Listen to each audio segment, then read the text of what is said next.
আসসালামু আলাইকুম।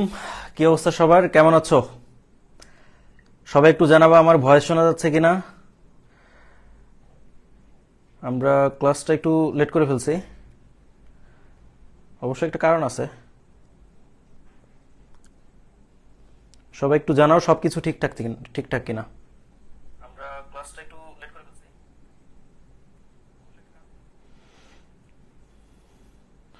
আমার মনে হয় সবকিছু শোনা যাচ্ছে। Clear clear clear.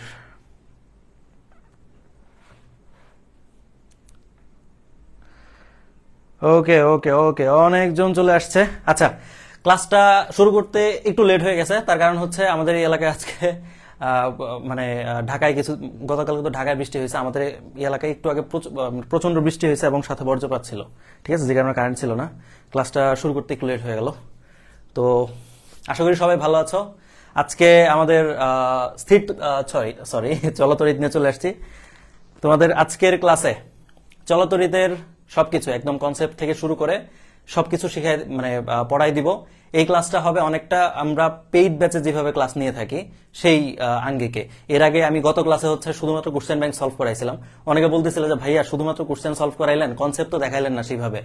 তো ওইটা আসলে কনসেপচুয়াল কোনো ক্লাস ছিল না, যে কারণে ওইভাবে পড়ানো হয়েছে। আজকে হচ্ছে আমাদের একটা একদম কনসেপ্ট সহ পড়াবো, এরপরে হচ্ছে কোশ্চেন সলভ করব। ঠিক আছে, তো এটা হবে আমাদের মানে পেইড ব্যাচে যেভাবে ক্লাস নেই সেরকম একটা ক্লাস।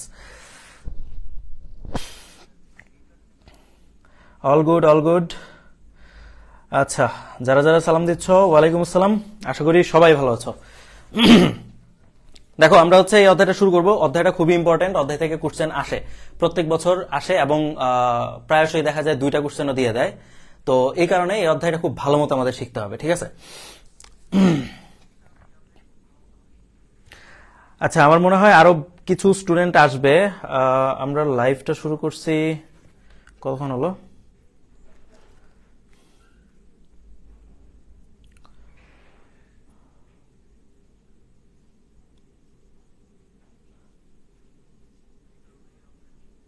আচ্ছা, 4 মিনিট হয়েছে লাইভের। আমরা এক্স্যাক্টলি আর 2টা মিনিট ওয়েট করব তোমাদের, কেউ যদি আর কি ক্লাসে আসে আজকে তাদের জন্য, এরপর হচ্ছে ক্লাসটা শুরু করে দেবো। ঠিক আছে, এখন জানাও তোমাদের ফিজিক্সের কি অবস্থা। অনেকের ফিজিক্সের সমস্যা আছে আমি জানি।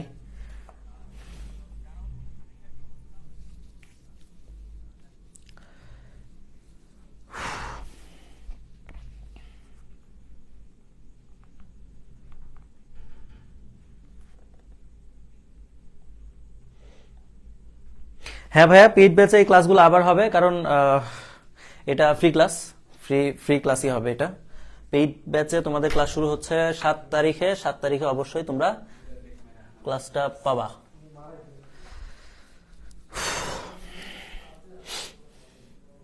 অবশ্যই 0 থেকে হিরো হয়ে যাবে সবাই।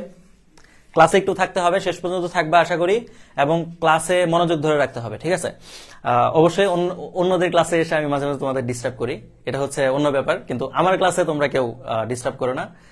সবাই মনোযোগের সাথে ক্লাসগুলো করবে। ঠিক আছে, চলো আমরা শুরু করে দেবো ক্লাসটা। একটু যারা আছো সবাইকে একটু, যাদের ফ্রেন্ড ক্লাস করার কথা তাদেরকে একটু মেনশন দিয়ে দিবা, কারণ অনেকেই হয়তো 10টা, ঠিক 10টায় অপেক্ষা করতেছিল, ক্লাসটা হয়তো পায় নাই।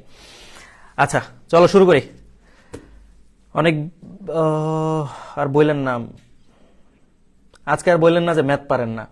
না, ওইটা হচ্ছে ম্যাথ পারি না, ম্যাথ আর এটা হচ্ছে ফিজিক্স। ঠিক আছে, যাই হোক। ওকে, চলো তড়িতের একদম শুরু থেকে শুরু করি। একদম শুরু থেকে শুরু, কনসেপ্ট 1, তোমাদের তড়িৎ প্রবাহ এবং রোধ এবং আপেক্ষিক রোধ রিলেটেড জিনিসপত্র। আচ্ছা আমাকে বলো, তড়িৎ প্রবাহের সংজ্ঞা কিন্তু আমরা সবাই জানি। তড়িৎ কি? তড়িৎ প্রবাহ হচ্ছে একক সময়ে যে পরিমাণ চার্জ প্রবাহিত হয় সেটা হচ্ছে তড়িৎ প্রবাহ। তো আমি যদি তড়িৎ প্রবাহের সূত্রটা লিখি, তড়িৎ প্রবাহ আই, আচ্ছা এটা অনেক মোটা,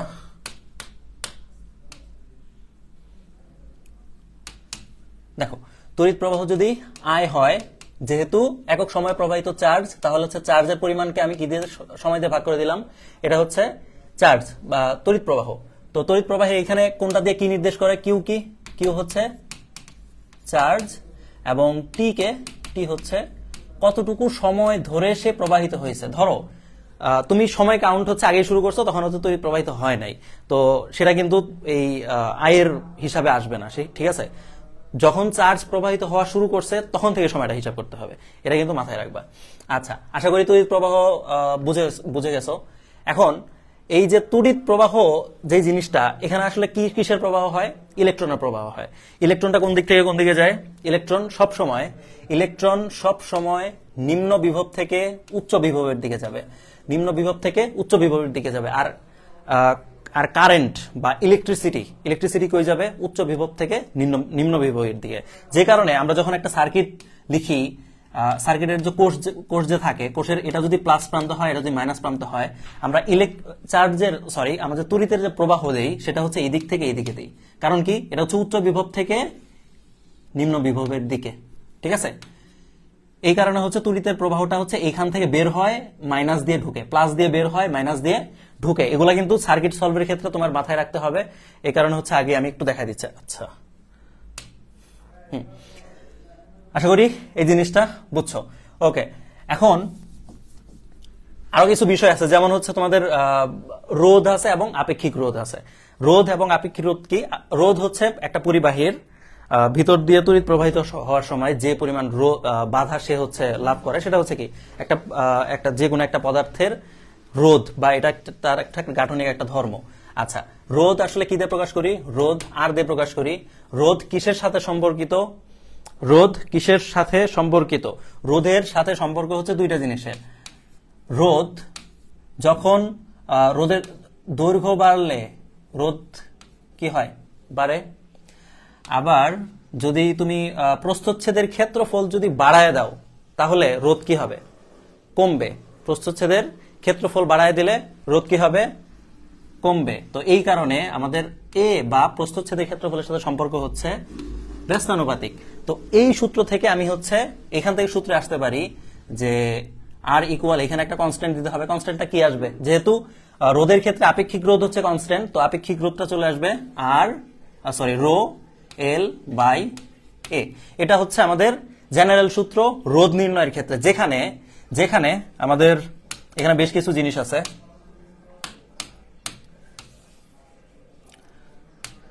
এখানে কি কি জিনিস আছে?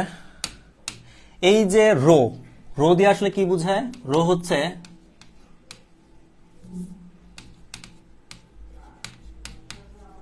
পদার্থের আপেক্ষিক রোধ। আচ্ছা, এরপরে আর এখানে এল এ তোমরা আসলে আশা করি জানো। এল হচ্ছে দৈর্ঘ্য আর এ হচ্ছে কি? প্রস্থচ্ছেদের ক্ষেত্রফল। প্রস্থচ্ছেদের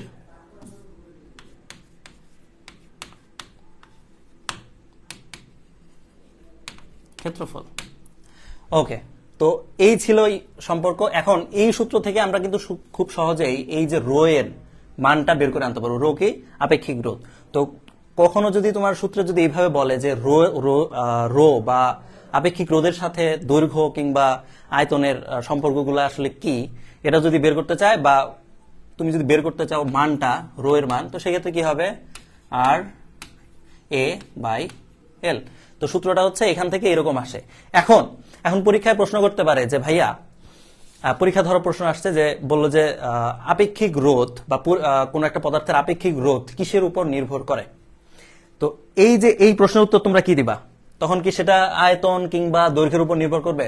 পদার্থের আপেক্ষিক রোধ কি দৈর্ঘ্য কিংবা আয়তনের উপর নির্ভর করে, বা প্রস্থচ্ছেদের ক্ষেত্রফলের উপর নির্ভর করে? এখানে তো আছে এই যে রোধ, আমরা দেখতেছি যে এ এর হচ্ছে সমানুপাতিক, এল এর হচ্ছে ব্যস্তানুপাতিক। দেখা যাচ্ছে না? এরকম দেখা গেলেই কি আমি পরীক্ষা হলে লিখে দেবো আচ্ছা আপেক্ষিক রোধ হচ্ছে এ এর সাথে সম্পর্কিত, এল এর সাথে সম্পর্কিত? না, সব সময় এই সম্পর্ক হচ্ছে সত্যি হয় না। কারণ কি? এই যে রো যেটা আছে বা আপেক্ষিক রোধ যেটা, এটা কোনো কিছুর উপরে নির্ভর করে না, সেটা প্রত্যেকটা পদার্থের জন্য স্পেসিফিক। ঠিক আছে, প্রত্যেকটা পদার্থের জন্য সেটা কি হবে? স্পেসিফিক হবে, আলাদা আলাদা মান হবে। সেখানে তুমি তার দৈর্ঘ্য বেশি হলো না কম হলো সেটার উপর কোনোভাবেই আপেক্ষিক রোধের মান নির্ভর করে না। তবে হ্যাঁ, রোধের মানটা কিন্তু এগুলোর উপর নির্ভর করবে। তো এই পার্থক্যটা কিন্তু বুঝতে হবে, এবং পরীক্ষার হলে এগুলা থেকেই আমাদের মেজরিটি হচ্ছে ভুল করে আসি। আশা করি তোমরা বুঝতে পারছো।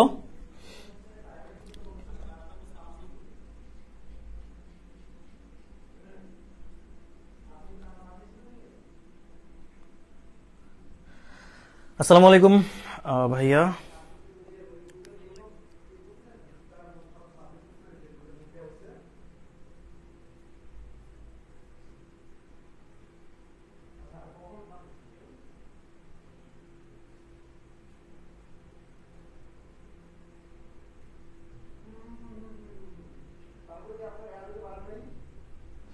দেখো সাদ, এরকম কিছু এরকম কিছু জিনিসপত্র আসলে মানুষ বলবে, ঠিক আছে? তুমি যখন, এটা হচ্ছে জেনারেল সিনারিও, যে তুমি যখন কোন একটা জায়গা থেকে তুমি ভালো কিছু করবা, তখন তোমার আশেপাশে অনেক মানুষ তোমার দেখতে পারবে না, ঠিক আছে? তো ওই কারণে হচ্ছে পিছনে লাগবে, এটাই স্বাভাবিক। তুমি তখনই বুঝবে তুমি রাইট ট্র্যাকে আছো যখন দেখবা তোমার হেটার্স তৈরি হয়েছে, তোমার পিছনে হচ্ছে লোক লাগছে। তুমি যদি দেখো যে হচ্ছে তুমি অনেক ভালো কিছু করতেছো কিন্তু তোমার কোনো হেটার্স তৈরি হয় নাই, তোমার পিছনে কেউ লাগতেছে না, তার মানে বুঝবা তুমি রাইট ট্র্যাকে নাই, ঠিক আছে? এটা হচ্ছে তোমাদের মানে শিক্ষাটা হওয়া উচিত, এখান থেকে লাইফ লেসন হওয়া উচিত। যে কোনো জায়গায় এই যে পিছনে কিছু লোক লাগবেই, লোক লাগা মানে হচ্ছে তুমি ভালো কিছু করতেছো, ঠিক আছে? এটা হচ্ছে মাথায় রাখবা। একজন বলছে ভাইয়া জুম করলে সুবিধা হয়, এখানে কি জুম করতে হবে? আরো জুম করলে তো সাইড থেকে কেটে যাবে আই থিঙ্ক। দেখি,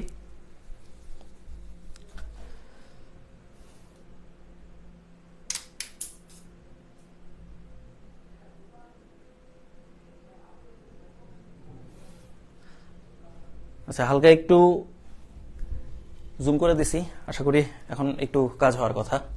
যাই হোক, আশা করি তোমরা বুঝতে পারছো। আর অনেকে বলবে যে হচ্ছে অভিজ্ঞতা আছে কি নাই, সেটা তো হচ্ছে ক্লাসের কোয়ালিটি দেখে বোঝা যায়, তাই না?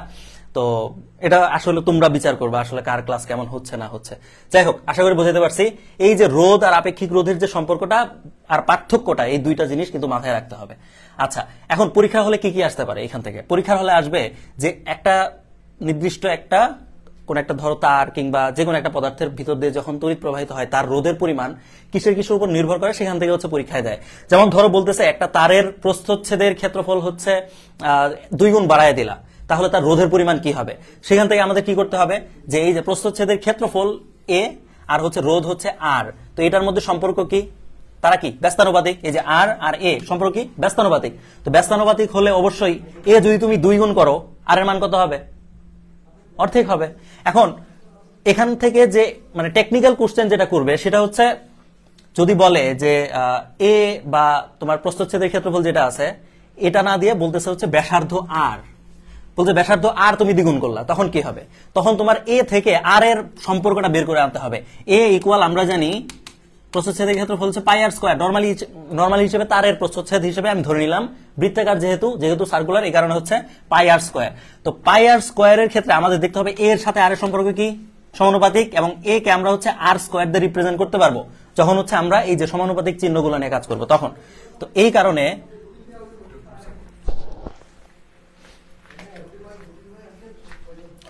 কারণে যখন আমি এই যে আর এর কথা বলে দিবে যে ব্যাসার্ধ হচ্ছে 2 গুণ করলা, তখন কি করবা তুমি?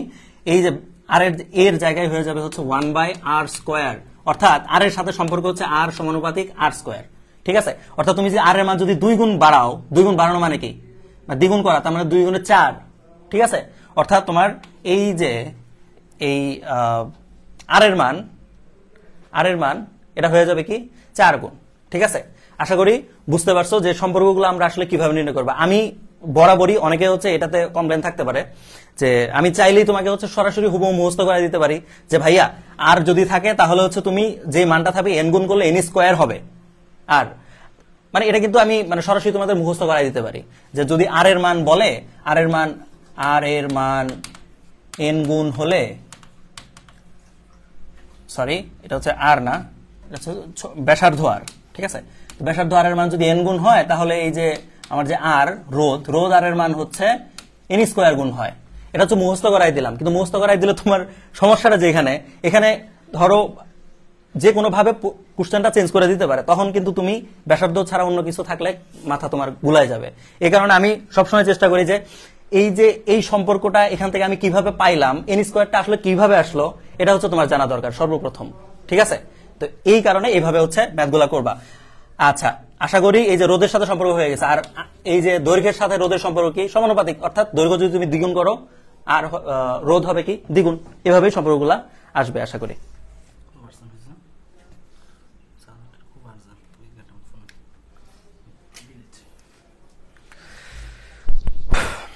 আচ্ছা, এইটুক বুঝছো তোমরা ক্লাসে যারা আসো? আজকে ব্ল্যাক বোর্ডে ক্লাস করে ভালো লাগছে ভাইয়া, চোখে প্রবলেম হচ্ছে না। আচ্ছা হ্যাঁ, আমরা আসো তোমরা গত ক্লাসে অনেকেই কমেন্ট করতেছিল যে ভাইয়া ইয়া ইউজ করেন, ব্ল্যাক ব্যাকগ্রাউন্ড ইউজ করেন, তো ওই কারণে আজকে এটা নিয়ে আসা। আর আজকে হয়তো উপরে একটু লাইটের শেড একটা লাগতেছে, তাই না? কালকে এটাও থাকবে না ইনশাল্লাহ, কালকে একদম ক্রিস্টাল ক্লিয়ার একটা বোর্ড পাবা, কালো বোর্ড, চিন্তা নাই। ওকে, এইটুকু বুঝছো তোমরা? একটু একটু রেসপন্স করবা যারা আসো, এটুকু বুঝছো কিনা? এটুকু বুঝে থাকলে এরপর হচ্ছে এই যে নিচের এই অংশটাতে আমি একটু বুঝাবো যে তুমি যদি দেখো আয়তন যদি অপরিবর্তিত রাখো, রেখে পরিবাহীকে টেনে যদি এন গুণ করো, তার মানে কি আয়তন অপরিবর্তিত রেখে পরিবাহীকে টেনে এন গুণ করলা, মানে টেনে বড় করলা, বড় করে যদি তুমি দ্বিগুণ করো, তাহলে এই যে রোধ, আদি রোধ যদি আর হয়, তাহলে পরিবর্তিত যে রোধ আর প্রাইম সেটা হবে কি? সেটা হবে এই যে যত গুণ করলা সেটার স্কোয়ার ইন্টু আর। ঠিক আছে, এই আরটা কোনটা? এটা হচ্ছে আদি রোধ, যে রোধটা আগে ছিল। ঠিক আছে, তো আগের রোধ যদি 2 হয়, তুমি যদি দ্বিগুণ করো টেনে, তাহলে 2 দুগুণে 4 গুণ 2 কত হবে? 8। ঠিক আছে, আশা করি বুঝতে পারবা। যখন আমরা এই যে এই রিলেটেড কোশ্চেন সলভ করবো, আশা করি আর কোনো প্রবলেম থাকবে না। ঠিক আছে, ওকে।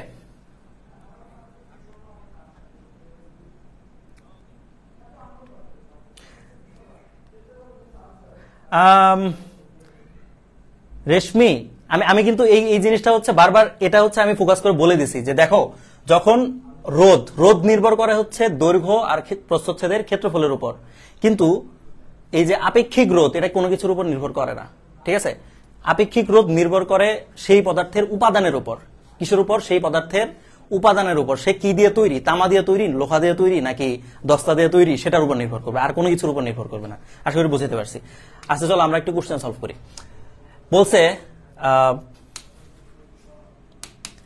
বলছে বৃত্তাকার প্রস্থচ্ছেদের, বৃত্তাকার তার মানে কি? এই যে প্রস্থচ্ছেদের ক্ষেত্রফল এ কি আসবে?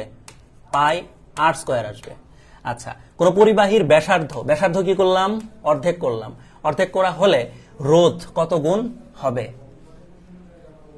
আমি কি করছি? ব্যাসার্ধ কি করতেছি? অর্ধেক করছি। আচ্ছা, আমার এটা বলো, ব্যাসার্ধ যদি অর্ধেক করি, ব্যাসার্ধ হচ্ছে আর এর মান যদি হাফ করে দেই, তাহলে এ এর মান, এ হচ্ছে কি? প্রস্থচ্ছেদের ক্ষেত্রফল কত গুণ হবে? আগে যা ছিল সেটার স্কয়ার, অর্থাৎ 1/4 এ হবে, তাই না?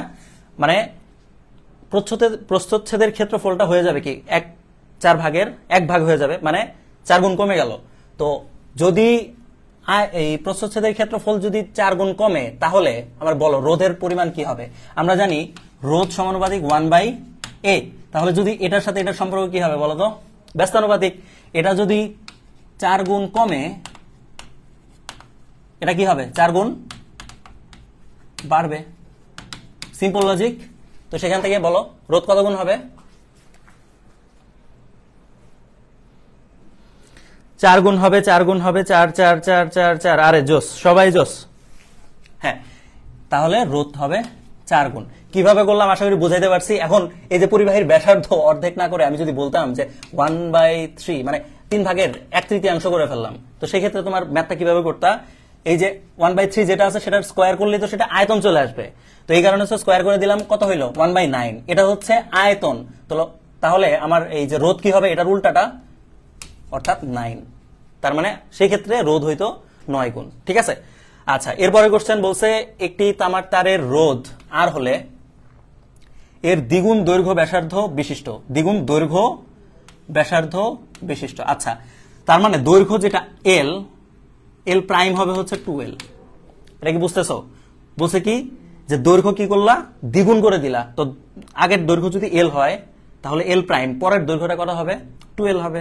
বলতেছে দ্বিগুণ দৈর্ঘ্য ব্যাসার্ধ, তার মানে দুইটাই দ্বিগুণ করতে বলছে। তার মানে ব্যাসার্ধ তাহলে কত হবে? ব্যাসার্ধ আর তাহলে কত গুণ হয়ে গেল? দ্বিগুণ হয়ে গেল। তো আর যদি দ্বিগুণ হয়ে যায় তার মানে আর প্রাইম যেটা হবে সেটা হবে 2r, তাই না?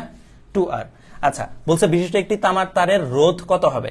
আচ্ছা, এখন আমি এখানে কি করতে হবে, এখানে আসলে ঘটনাটা ঘটছে কি, যে আগের যে রোধটা ছিল সেটা ছিল আর, আর এর সূত্র কি, আর এর সূত্র হচ্ছে রো এল বাই এ, এটা হচ্ছে নরমাল সূত্র।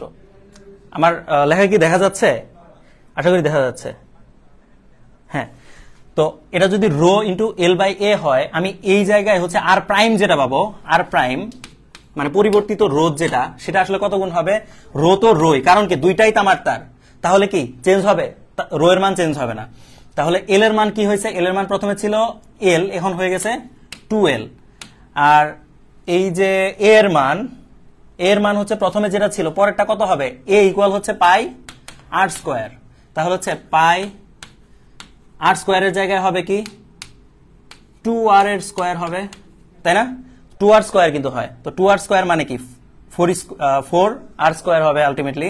এখান থেকে আমি লিখতে পারি rho 2l pi into 4 into r square.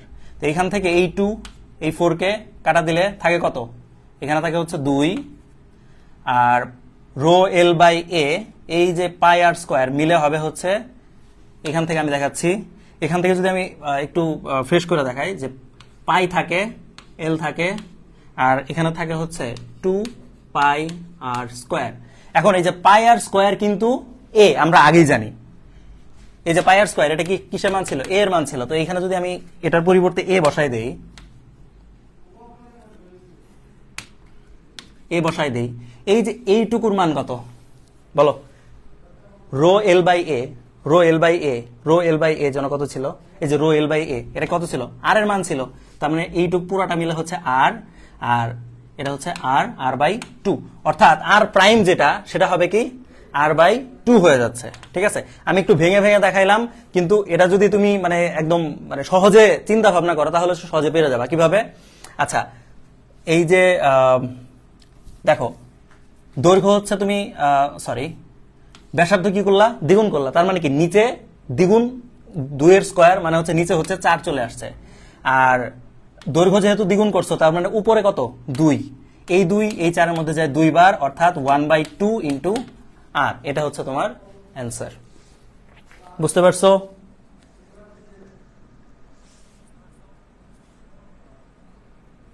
হ্যাঁ, রেশিও ধরে করা যায়, আমি তো বললাম তুমি হচ্ছে সিম্পলি এইভাবে চিন্তা করতে পারবে। আমি জাস্ট অনেকে এইভাবে বলে ভাই আপনি হচ্ছে কিভাবে কিভাবে দেখান বুঝি না, তো এটা হচ্ছে সিস্টেমিক ওয়েতে দেখাইছি আগের বার। ঠিক আছে, আর তুমি যদি সিস্টেমিক ওয়েতে না যাও, তুমি হচ্ছে সিম্পলি লজিক দিয়ে চিন্তা ভাবনা করতে পারো, যে দৈর্ঘ্য উপরে হচ্ছে দ্বিগুণ করলে 2, ব্যাসার্ধ দ্বিগুণ করলে 2 2 4, আর হচ্ছে 2 দিয়ে 4 কে ভাগ দিলে 2।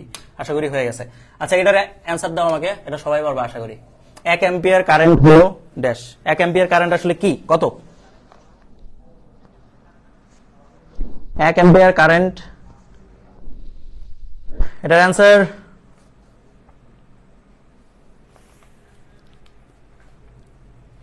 একজন বলছে এ, একজন বলছে বি, আমি কার্ডটা নিব, বি বি বি, এখনো এ দিচ্ছে অনেকেই, এ বি দুইটা অ্যান্সারই দিচ্ছে।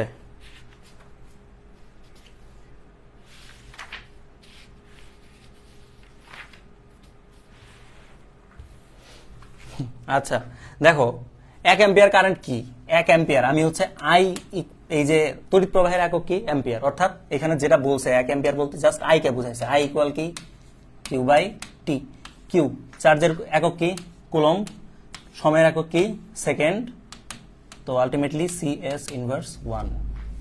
সিএস ইনভার্স 1 কি আছে, সিএস ইনভার্স 1 কি আছে, অপশন হচ্ছে বি নাম্বার অ্যান্সার। অনেকে হচ্ছে এ নাম্বার অ্যান্সার দিচ্ছিল, কিভাবে দিচ্ছিল আমি জানি না, কই থেকে পড়ছো আল্লাহ মাহবুব জানে। এটা হচ্ছে সিএস ইনভার্স 2 দেওয়া, দেখছো? হ্যাঁ, কে কনফিউজড, কিরে কামরুল তুই এটা তো কনফিউজড হস কেন? যাই হোক এরপরের কোশ্চেনে আমরা হচ্ছে পরের কনসেপ্টে চলে যাবো, সেটা হচ্ছে তুল্য রোধ। দেখো তুল্য রোধ আমরা আশা করি সবাই জানি, তাই না? তুল্য রোধের সব সূত্র পারি। যদি শ্রেণী সমবায়ে থাকে, শ্রেণী সমবায়ে রোধের তুল্য রোধ যদি হয় RS, তাহলে আমরা কি লিখতে পারবো? R1 plus R2 plus R3 plus dot dot dot dot. আচ্ছা, কিন্তু রোধগুলা যদি সমমানের হয়, তো রোধগুলা যদি সমমানের হয় আমি কিভাবে লিখতে পারি? দেখো রোধ এই সবগুলা যদি আর হয়, তাহলে এটাও আর, এটাও আর, এটাও আর, এটাও আর, তো সবগুলো আর যোগ করলে আলটিমেটলি তুমি যদি 4টা রোধ যোগ করো, তার মানে হয়ে যাবে কি 4R। 5টা রোধ যুক্ত করলে 5R হয়ে যাচ্ছে। তো আমরা কিন্তু শর্টকাটটা ধরে ফেলছি। শর্টকাট কি হবে? শর্টকাটটা হবে হচ্ছে যে এই ক্ষেত্রে RS হবে হচ্ছে N ইন্টু R। ঠিক আছে, রোধগুলো যদি সমমানের হয় তাহলে N ইন্টু R। N দিয়ে কি বুঝায়? এক্ষেত্রে N হচ্ছে যতগুলো রোধ। ঠিক আছে, N মানে হচ্ছে যতগুলো রোধ। আর এরপরে হচ্ছে সমান্তরাল সমবায় যে সংযোগ, সমান্তরাল সমবায়ের সংযোগ দিলে তাহলে কি হবে? সমান্তরাল সমবায়ের সংযোগ হচ্ছে RP। RP ইকুয়াল কি জানো?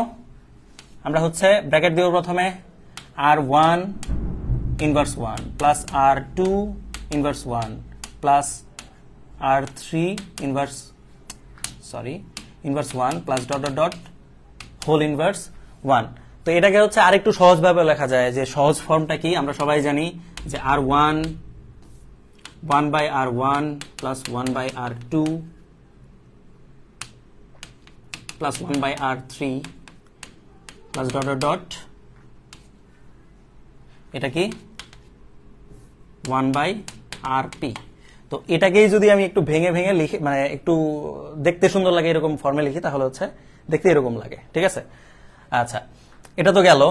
এখানে এটা রাখবো না, কারণ হচ্ছে এখানে পরে বুঝতে অসুবিধা হবে অনেকের। দেখো এখন রোধগুলো যদি এই ক্ষেত্রে যদি সমমানের হয় তাহলে কি হবে? সিম্পলি রোধ যদি সমমানের হয় এই ক্ষেত্রে RP ইকুয়াল হবে R বাই N। পার্থক্যটা বুঝতে হবে, যদি রোধগুলো সমমানের হয় শ্রেণীতে তাহলে কি হচ্ছে? N দিয়ে গুণ হচ্ছে। আর যদি সমান্তরালে হয় তাহলে রোধগুলো কি হবে? N দিয়ে ভাগ হবে রোধের মানকে। এর কারণ কি? সিম্পলি এটা মনে রাখবা, যখন শ্রেণী সংযোগে রোধগুলা থাকে তাহলে রোধগুলার তুল্য রোধের মান হয় বেশি, নরমালের চেয়ে বেশি হয়। ঠিক আছে, বাড়ে। আর যদি তুমি দুইটা রোধকে হচ্ছে সমান্তরাল সমবায়ে রাখো তাহলে রোধগুলার মান, তুল্য রোধের মান হচ্ছে নরমাল রোধের চেয়ে কমে। ঠিক আছে, তো এই যে যখন হচ্ছে তোমার কমানোর দরকার তখন হচ্ছে N দিয়ে ভাগ দিবা, যখন বাড়ানোর দরকার N দিয়ে গুণ দিয়ে দিলা। সিম্পল, মনে থাকবে আশা করি। এখন তোমার যদি রোধ যদি দুইটা থাকে, যে দুইটা রোধ থাকলে এটা হচ্ছে একদম আমরা 9-10 থেকে জানি, এক্ষেত্রে RP কত হবে? R1 into R2 by R1 plus R2। এটা সবাই জানি, তাই না? এই জিনিসে কোনো কারো প্রবলেম আছে?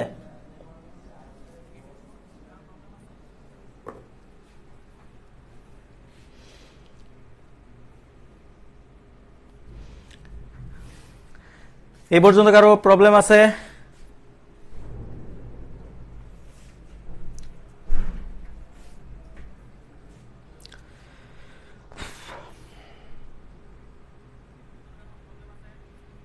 Clear clear clear clear clear ওকে, যেহেতু ক্লিয়ার আমরা তাহলে এরপরের এখানে আর কোনো কনসেপ্ট বাকি নাই আশা করি। রোধ রিলেটেড মোটামুটি, বিশেষ করে তুল্য রোধ রিলেটেড জিনিসপত্র আমরা সবাই পারি। এখন একটু দেখি আসলে তোমাদের কৃষিগুচ্ছে কোন টাইপের কোশ্চেন আসে। একটা জিনিস খেয়াল করবা, ক্লাস করতে করতে বুঝে যাবা যে কৃষিগুচ্ছের প্রশ্নগুলো খুবই ইজি হয়।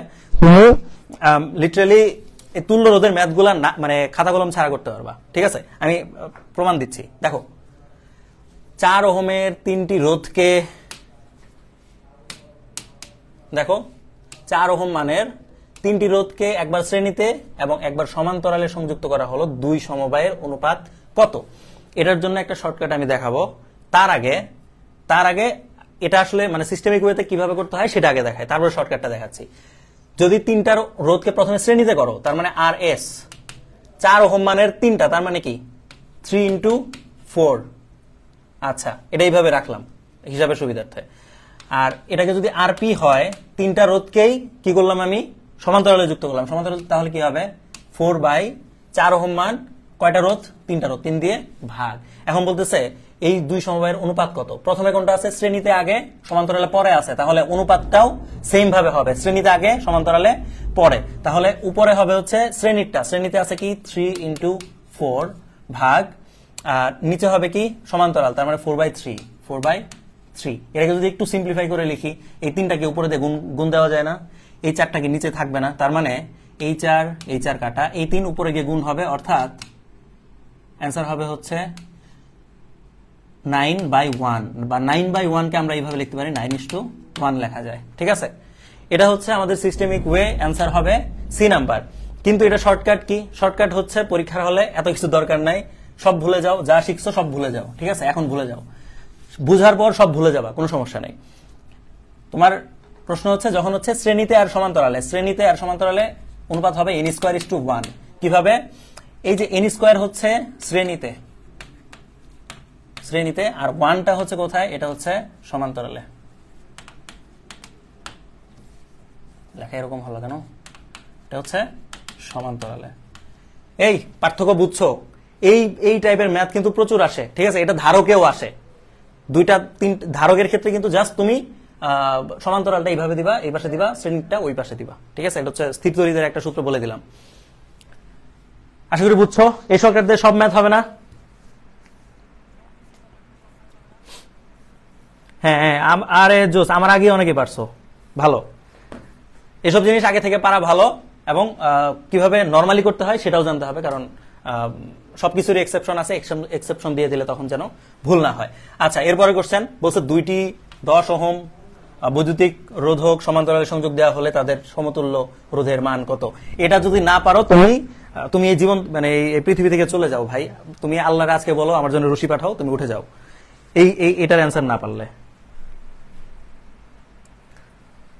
এটার অ্যান্সার পারবা?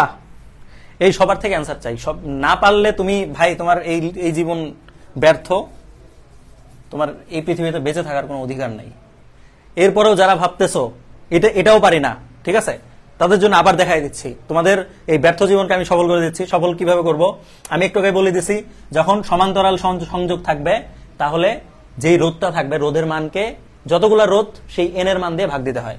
এখানে 10 ওহম রোধ, তার মানে হচ্ছে আর এর মান হচ্ছে 10। আমি কি করব? রোধ কয়টা? 2টা, 2 দিয়ে ভাগ, তার মানে কত হবে? 5। এরপরও দেখাই দিলাম। ঠিক আছে, আমি চাই না তুমি হচ্ছে এই পৃথিবী থেকে চলে যাও, এজন্য এরপরে দেখাই দিলাম। হ্যাঁ হ্যাঁ, হয়েছে। সহজগুলো সবাই পারবা, এরপরে 2-1টা কঠিন দিব, তখন দেখবা যে সবাই হা করে তাকায় আছো। ঠিক আছে, আচ্ছা এরপরে কোশ্চেন। আচ্ছা, এই তো ভালো একটা টপিক আসছে। এই টপিকটা কিন্তু ইম্পর্টেন্ট। ঠিক আছে, যদিও মানে ইজি হলেও এই টপিক থেকে কোশ্চেন আসে অনেক। ঠিক আছে, এটা একটু গুরুত্ব দিয়ে দেখবা। হুইটস্টোন ব্রিজের ক্ষেত্রে আমরা সূত্র কি জানি? সবাই জানি, আচ্ছা বড় হাতে লিখি সব, P/Q ইকুয়াল R/S। আচ্ছা, সূত্র হচ্ছে এটা। তো এক্ষেত্রে আমাদের মনে রাখবা, যদি এই প্রশ্ন থেকে আসলে কোন টাইপের কোশ্চেন আসে বলবে যে প্রথম 4টা রোধই দেওয়া আছে, বলতেছে যে সাম্যাবস্থায় যদি রাখতে চাও তাহলে চতুর্থ বাহুতে কত মানের রোধ শ্রেণীতে অথবা সমান্তরালে সংযোগ করতে হবে। তো এই সব কোশ্চেনের ক্ষেত্রে জাস্ট দেখবা যে কি আসলে চাইছে। ঠিক আছে, আর কাঙ্ক্ষিত রোধটা আসলে কত হয়, তুমি এই সূত্র অ্যাপ্লাই করে এখান থেকে চতুর্থ বাহুর রোধটা তুমি বের করে আনার পর দেখবা কাঙ্ক্ষিত যে রোধ, মানে যে রোধটা তুমি চাচ্ছ বা বেরোচ্ছে, সেটা যদি কম হয়, যে রোধটা আছে তার চেয়ে যদি কম হলে তাহলে কি করবা? নতুন রোধ হিসেবে কি করবা? সমান্তরালে যুক্ত করবা। আর যদি কাঙ্ক্ষিত রোধ যদি তোমার বেশি হলে তাহলে কি করবা? তুমি এই যে শ্রেণীতে যুক্ত করে দিবা। ঠিক আছে, আমি কোশ্চেন সলভ করলে তুমি আশা করি বুঝতে পারবে, এটা আশা করি সবাই পারো। আচ্ছা, এটা একটা। আরেকটা হচ্ছে তোমাদের মিটার ব্রিজের ম্যাথ। মিটার ব্রিজের কনসেপ্ট কিন্তু এই হুইটস্টোন ব্রিজ থেকেই আসছে। ঠিক আছে, এটা জাস্ট থিওরিটিক্যাল, মিটার ব্রিজটা হচ্ছে প্র্যাকটিক্যাল। তোমরা প্র্যাকটিক্যালে সবাই মিটার ব্রিজ করে আসছো। আচ্ছা, মিটার ব্রিজের ক্ষেত্রে সূত্র হচ্ছে, সাদাটা দিয়ে লিখি, বাম ফাঁকের রোধ বাই ডান ফাঁকের রোধ। সূত্রটা হচ্ছে ইকুয়াল, উপরে হচ্ছে বাম প্রান্ত হতে সাম্যাবস্থার দূরত্ব, সাম্যাবস্থার দূরত্ব, এবং নিচে কি হবে, ডান প্রান্ত হতে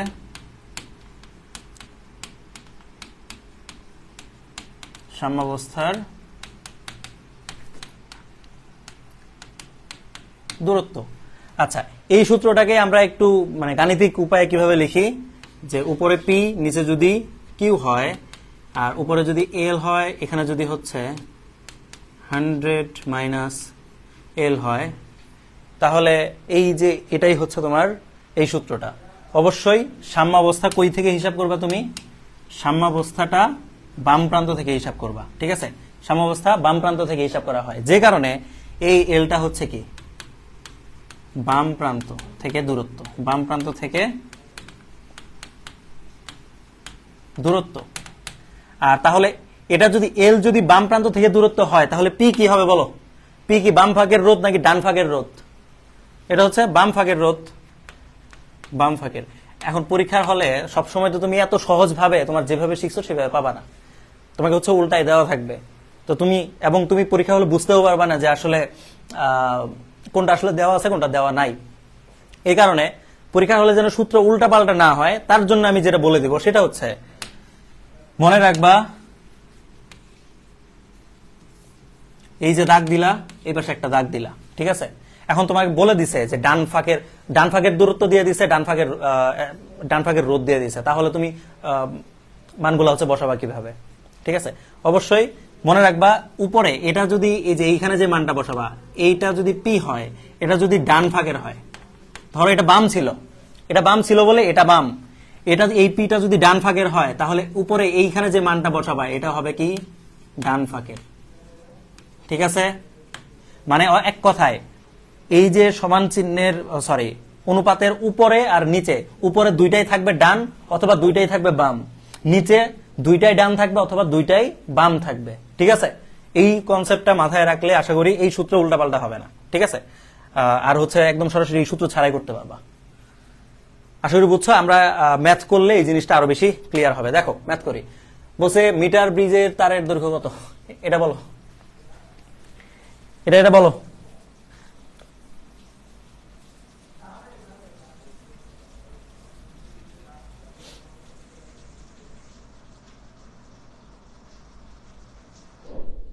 ম্যাথ পাবা তোমরা। এটার অ্যান্সার কি 1 সেন্টিমিটার না? 1 সেন্টিমিটার আছে নাই তো, 1 সেন্টিমিটার অ্যান্সার নাই। আচ্ছা 2 মিটার, 1 মিটার, 2 মিটার অ্যান্সার হবে? আমি তো পারি না, তাই না? এই ম্যাথ তো পারাই যাবে না। এই ম্যাথ পারতে হইলে আমাদের নাসা থেকে গবেষণা করে আসতে হবে, তাই নাকি? মজা করলাম। এটা আমরা সবাই জানি যে মিটার ব্রিজের তারের দৈর্ঘ্য কি হবে, 1 মিটারই তো হবে, সিম্পল। আচ্ছা এরপরে বলছে যে হুইটস্টোন ব্রিজের একটা ম্যাথ দেখো, বলছে একটি হুইটস্টোন ব্রিজের 4 বাহুতে যথাক্রমে এই ভাই, এই ভাই, এই ভাই, এই ভাই 4টা রোধ দেওয়া আছে। বলতেছে মানের 4টি রোধ আছে, লিখতে টাইপিং মিস্টেক। চতুর্থ বাহুর রোধের সাথে কত মানের একটি শান্ট যুক্ত করলে ব্রিজটি সাম্যাবস্থায় ফিরে আসবে।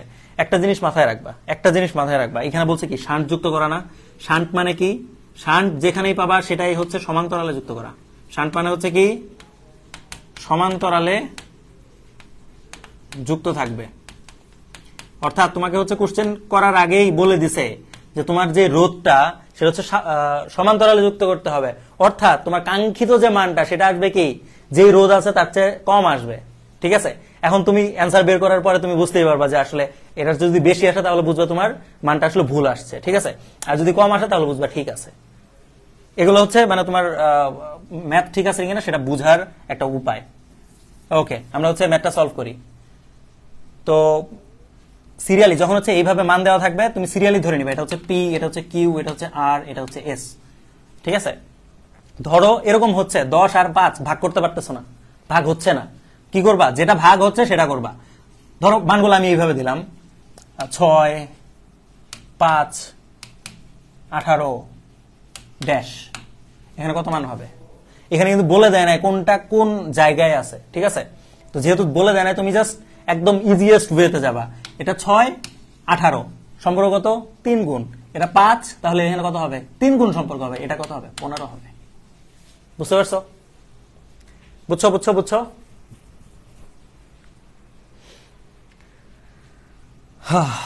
আচ্ছা, এটা জাস্ট একটু বোঝার জন্য বললাম, যদি অন্যরকম মান হিসাব দেয় সেই ক্ষেত্রে। অর্থাৎ তোমার সুবিধা মতো তুমি হচ্ছে হিসাবগুলা করবা। এখন হচ্ছে এখানে সিরিয়ালি করাই যায়। এই যে 10/5 10/5 ইকুয়াল কত হবে? 8/8 আমার তো এটা বের করতে হবে, তাই না? যেহেতু সাম্যাবস্থায় চাইছে, এটা হচ্ছে আমি এক্সটা বের করবো। এক্স এর মান তাহলে কত হবে? 2। এক্স এর মান হয় 4। এক্স এর মান যদি 4 হয়, মানে কাঙ্ক্ষিত মানটা হচ্ছে 4, আমার 12 আছে হচ্ছে দেওয়া মান, আমার এই 12টাকে 4 বানাইতে হবে যে কোনো মূলে। কিভাবে বানাইতে পারবো? কাঙ্ক্ষিত মান কি ছোট না? আমি বলে দিছিলাম কাঙ্ক্ষিত মান ছোট হলে কি করতে হবে? সমান্তরালে যুক্ত করতে হবে, আর এটা আগেই বলে দিছে, তো এটা নিয়ে ভাবার দরকার নাই। আচ্ছা, এখন সমান্তরালে কি যুক্ত করলে হচ্ছে আমি 4 পাবো, সেটা হচ্ছে বিষয়। এখন হচ্ছে ধরে নাও তোমার হচ্ছে যুক্ত করতে হবে এক্স। এক্স যদি যুক্ত করতে হয়, তাহলে তুমি কি করবা? 12 into x by 12 plus x equal হচ্ছে 4, তাই না? এখান থেকে জাস্ট সমীকরণ যদি তুমি সলভ করো, তুমি কত পাবা? 48 প্লাস 4x ইকুয়াল হচ্ছে 12x। এখান থেকে মাইনাস করলে হয়ে যাবে হচ্ছে 8।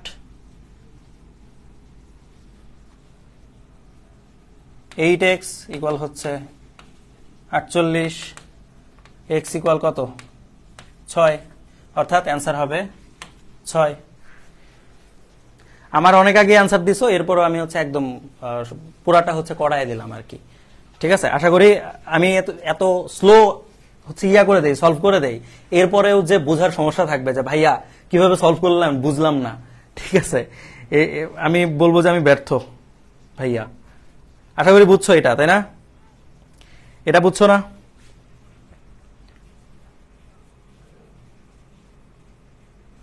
হ্যাঁ, 6 ওহম। ওকে, এই টাইপের ম্যাথ আসলে একদম ফাড়াই ফেলবা, ঠিক আছে? একদম ফাড়াই দিবা। এরপরের ম্যাথ বলছে একটি মিটার ব্রিজের বাম ফাঁকে 2 ওহম রোধ, একদম ইজি। ডান ফাঁকে 3 ওহম রোধ সংযুক্ত করা হলো। বাম ফাঁক হতে কত সেন্টিমিটার দূরত্বে ভারসাম্য বিন্দু পাওয়া যাবে? ভারসাম্য বিন্দু মানে হচ্ছে কি? সাম্য বিন্দু, ঠিক আছে? আমাদের সূত্র কি? সূত্র হচ্ছে পি বাই কিউ, এটা হচ্ছে নর্মাল সূত্র। পি বাই কিউ ইকুয়াল কি? L by 100 minus L. মনে রাখবা এই ক্ষেত্রে 100 মাইনাস এল বা এল, এই প্রত্যেকটা এল হচ্ছে কিসে? সেন্টিমিটারে, ঠিক আছে? এই কারণে হচ্ছে এখানে 100 সেন্টিমিটার আসছে।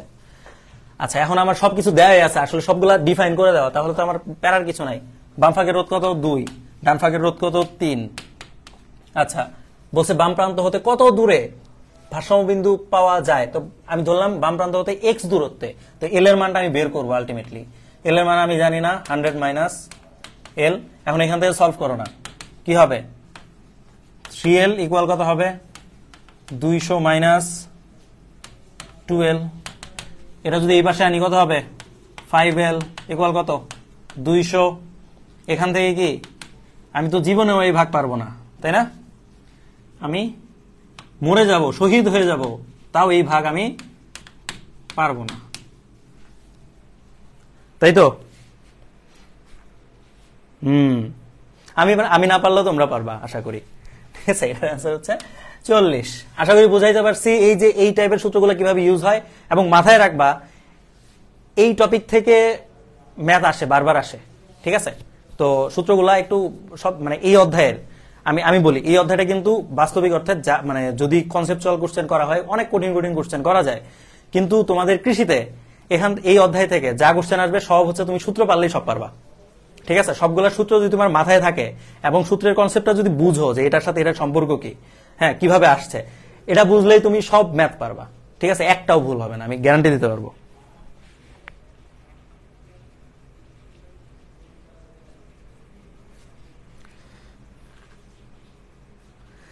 ও ভালো কথা। তো এই আমি ম্যাথ পারি না, আরাফাত ভাইরে ডাক দেয়, তোমরা হচ্ছে আরাফাত ভাইরে মেনশন দাও, মেনশন দিয়ে বলে দাও ভাই এই যে এটা পারে না।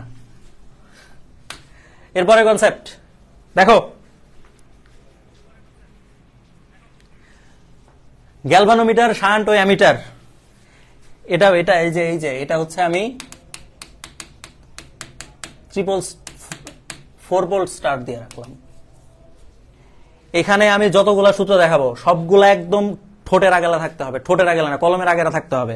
ভাই তুমি যদি এইটুকু না পারো, বিশ্বাস করো তুমি এই চলতরিতের অ্যান্সার করতে পারবে না। ঠিক আছে, এই যে এর আগের টপিক এবং এই টপিক, এই দুইটা হচ্ছে মোস্ট ইম্পর্টেন্ট। ঠিক আছে, এখান থেকে কোশ্চেন আসবে। এখন দেখো, আমাদের কথা হচ্ছে যে শান্ট হলো ক্ষুদ্র মানের রোধ। আচ্ছা, শান্ট কি? শান্ট আমি একটু আগে বলে দিছি যে শান্ট হচ্ছে একটা অতি ক্ষুদ্র মানের রোধ, যেটা হচ্ছে তুমি একটা বড় রোধের পাশে যদি তুমি সমান্তরালে ইউজ করো, তাহলে হচ্ছে ওই যে আগের যে পরিবহন যে জায়গাটা ছিল, যে তারটা ছিল, ওই তার দিয়ে তড়িৎ প্রবাহ অনেক কম হয়, মানে খুবই অল্প মানের তড়িৎ প্রবাহ হয়। জাস্ট এটার উদ্দেশ্য হচ্ছে যে গ্যালভানোমিটারের ভিতর দিয়ে, মিটার তো মাপবে হচ্ছে জাস্ট মানে গ্যালভানোমিটার ধরো ভোল্ট মিটারের ক্ষেত্রে ভোল্ট মাপে, ঠিক আছে। এখন বেশি তড়িৎ থাকলে দেখা যায় কি ওয়াট বেশি ইউজ হয়, তো যে কারণে এটা মাপতে গেলে হচ্ছে মানে সমস্যা হয় আর কি, আর ইলেকট্রিসিটিও অনেক বেশি টানে। তো এটা প্রিভেন্ট করার জন্য এই যে নর্মাল একটা চ্যানেল হচ্ছে আমার এখানে ছিল, ঠিক আছে, এটা হচ্ছে আমার ধরো ভোল্টমিটারের ভি। এখন এটার সাথে এদিক দিয়ে তো সব তড়িৎ যাচ্ছে, আমি এমন একটা বাইপাস রোড তৈরি করব যে আমার তড়িৎটা যাবে হচ্ছে সব বেশিরভাগ তড়িৎ যাবে এই দিক দিয়ে, আর এদিক দিয়ে যাবে হচ্ছে কম তড়িৎ, খুবই অল্প মানের তড়িৎ। এই কারণে কি করা হয়, এদিক দিয়ে খুবই ছোট মানের একটা রোধ ইউজ করা হয়, এই যে সমান্তরালে। যেহেতু সমান্তরালে ইউজ করলাম এবং ছোট মানের রোধ, এই জন্য এটাকে বলবো আমরা শান্ট। ঠিক আছে, অর্থাৎ শান্টের কাজই হচ্ছে, শান্টের শর্ত হচ্ছে ক্ষুদ্র মানের হইতে হবে, আর এটা হচ্ছে কিসের সাথে হবে, এই যে গ্যালভানোমিটারের যে রোধ থাকবে তার সাথে সমান্তরালে যুক্ত থাকবে। এই যে এই দুইটা সূত্র ফলো করলে এটা হচ্ছে শান্ট, তুমি বলতে পারবা। এখন সমান্তরালে যুক্ত যে কোনো রোধ কিন্তু শান্ট হবে না, শান্ট হইতে গেলে ক্ষুদ্র হইতে হবে এবং সমান্তরাল হইতে হবে। আশা করি বুঝতে পারছো। আচ্ছা, এখন এই যে গ্যালভানোমিটারের প্রবাহ মাত্রা আমরা কিভাবে করব। গ্যালভানোমিটারের প্রবাহ মাত্রা যদি আই হয়, প্রবাহ মাত্রা তো আই দিয়ে প্রকাশ করি, তো যেহেতু গ্যালভানোমিটার আই জি নামের সাথে মিল রাখলাম, এখানে কি করবা, এই সূত্র মনে রাখবা এইভাবে। এখানে গ্যালভানোমিটার জি দিয়ে দিছো না, যেহেতু জি দিয়ে দিছো এখানে দিবা এস, জি দেওয়ার দরকার নাই। আচ্ছা, এখানে এস দিলা, জি কি রাগ করছে না? রাগ করছে। এই কারণে হচ্ছে এখানে জিও দিবা, এসও দিবা, দিয়ে এটা তো হচ্ছে জাস্ট রোধের একটা হলো, কিন্তু তড়িৎ প্রবাহের অনুপাত পেতে হলে তো তড়িৎ প্রবাহ লাগবে। তো এই কারণে হচ্ছে এইখানে আই টোটাল, যেটা আই আশা করি টি দিলে বুঝতে পারবা, আই টোটাল মানে হচ্ছে এই বর্তনীর তড়িৎ প্রবাহটা হচ্ছে এখানে গুণ আকারে থাকবে। এই সূত্র দিয়ে তুমি হচ্ছে এই যে গ্যালভানোমিটারের ভিতর দিয়ে যে প্রবাহ মাত্রাটা যায় সেটা তুমি বের করতে পারবা। আবার শান্টের ভিতর দিয়ে কতটুকু তড়িৎ তাহলে প্রবাহিত হবে, সেম ভাবে সূত্রটা হচ্ছে সেম ভাবে, আই এস শান্ট। এই কারণে এস দিয়ে দিছি, জি রাগ করছে, জি কে উপরে দিব, জি কে দিলাম, এস রাগ করছে, এই কারণে হচ্ছে জি প্লাস এস দুইটাকে দিব, দিয়ে এইখানে হচ্ছে আই টোটাল দিয়ে দিব। আই টোটাল হয়ে গেছে না? মনে থাকবে? এই সূত্রগুলো কিন্তু আমরা উল্টাপাল্টা করি, পরীক্ষা হলে গিয়ে মনে থাকে না। তো এইভাবে আমি যেভাবে বললাম এইভাবে মনে রাখলেই তুমি সব পারবা। ঠিক আছে? একজন বলছে যে গার্লস স্কুল দিয়ে মনে রাখি, ভাই এত এত জানার দরকার নাই। ঠিক আছে, তুমি 10 রকমের, তুমি যত বেশি শর্টকাট জানো তত বেশি ঝামেলায় পড়বা। একটা বিষয়ের শর্টকাট একটাই জানবা, একটা বিষয়ের প্রসেস একটাই জানবা, দুইটা প্রসেস জানবা, পরীক্ষা হলে গিয়ে দেখবা দুইটারই সমন্বয় করে তুমি একটা হাইব্রিড একটা বানাই ফেলছো, যেটা অ্যান্সার হবে না। ঠিক আছে, আসলে বুঝাইতে পারছি। এখন দেখো, এখন আমি যদি গ্যালভানোমিটারের মধ্যে দিয়ে 1/n অংশ তড়িৎ প্রবাহিত হয়, সেক্ষেত্রে কি হবে?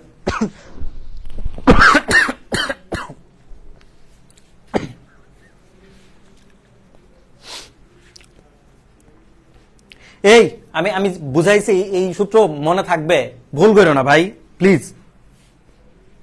আর শিশির, তোমার জন্য ওয়ার্নিং, তুমি হচ্ছে ক্লাসে উল্টাপাল্টা কমেন্ট করো বেশি। ঠিক আছে, ক্লাসে কোনো সিনসিয়ারিটি নাই, খালি আজাইরা কমেন্ট।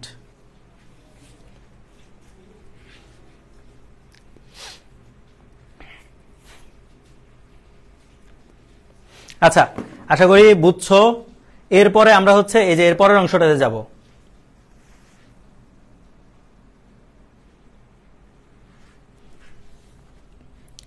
আচ্ছা, এখন তোমার কোশ্চেন হচ্ছে পরীক্ষার হলে এরকমও দেয় যে ধরো গ্যালভানোমিটারের মধ্য দিয়ে 1/3 তড়িৎ যদি প্রবাহিত হয়, তাহলে যে শান্ট তুমি ইউজ করছো, যে শান্টটা ইউজ করছো, সেই শান্টের রোধের মান কত বা শান্টের মান কত। তো শান্টের মান যদি বের করতে হয় তাহলে হচ্ছে আরেকটা শর্টকাট, সেটা হচ্ছে এই যে আর এস। এটা কি আর এস? এটা হচ্ছে শান্টের রোধ, মাথায় রাখবা। আচ্ছা, এখানে কি দিবা? এখানে দিবা আর। এই আরটা কিসের? এটা হচ্ছে আর জি, মানে কি গ্যালভানোমিটারের যে রোধটা সেটা। ঠিক আছে, মানে এটা হচ্ছে বড় রোধ, এটা হচ্ছে ছোট রোধ। আর নিচে দিবা কি এন মাইনাস 1। ঠিক আছে, এই সূত্র দিয়ে তুমি হচ্ছে সবগুলা গ্যালভানোমিটারের এই যে ইয়ের সূত্রে কি বের করতে পারবা? শান্টের রোধের মান বের করতে পারবা। এবং এই ম্যাথটা হচ্ছে অনেকবার আসছে। ঠিক আছে, এটা বারবার আসে, এটা হচ্ছে অনেক বেশি ইম্পর্টেন্ট। এই সূত্রটা পারলে তুমি লিটারালি তুমি যদি কোশ্চেন ব্যাংক সলভ করো, তাহলে এই টপিকের মানে এই কনসেপ্টের যা যা ম্যাথ থাকবে তার অর্ধেকে থাকে হচ্ছে এই সূত্র দিয়ে। তো এই সবগুলো তুমি পারবা। ঠিক আছে, আচ্ছা, এখন যদি হচ্ছে এটা কি হয়, x% প্রবাহিত হয়, এখানে কি ছিল 1/n ছিল, এটা কিন্তু মাথায় রাখার বিষয় আর কি। এর কি 1/n, তো নিচে যেটা থাকবে সেটা দিয়ে সেটা -1।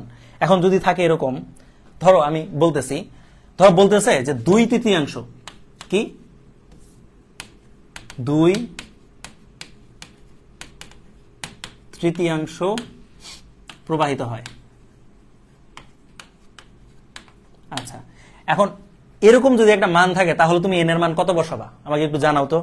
2/3, এই যে বলতেছে গ্যালভানোমিটারের মধ্য দিয়ে 2/3 তড়িৎ প্রবাহিত হলে শান্টের মান কত। তো সেই ক্ষেত্রে তুমি এন এর মান কত বসাবা আমাকে একটু জানাও দেখি, 2/3 হলে।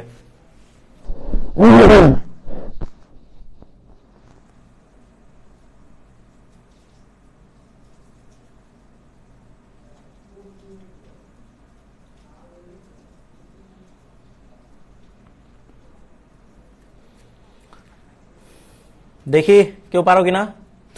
2/3 হলে তাহলে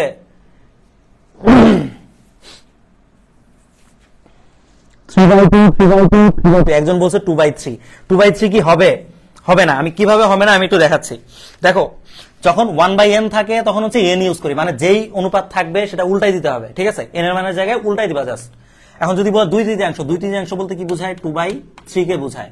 কিন্তু এটা কি n এর মান? না, n এর মান হবে হচ্ছে 1/ এটা, মানে তো এটাকে যদি উল্টায় দাও আলটিমেটলি এটা হয়ে যাবে n এর মান হবে হচ্ছে 3/2। তো সেক্ষেত্রে n এর মানের জায়গায় 3/2 বসাবা। ঠিক আছে, ঠিক আছে,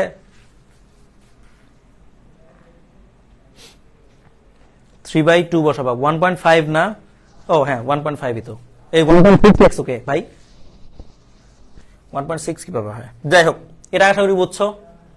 আচ্ছা, এটারই সূত্র অনেক জায়গায় অনেকভাবে লেখা, তুমি জাস্ট এটা মাথায় রাখবা। তুমি যদি শান্টেরটা বের করো তাহলে হচ্ছে n-1 দিয়ে ভাগ করে দিবা। ঠিক আছে, এখন যদি এরকম থাকে যে তোমার প্রবাহিত হচ্ছে x%, ঠিক আছে, x% প্রবাহিত হওয়া মানে কি?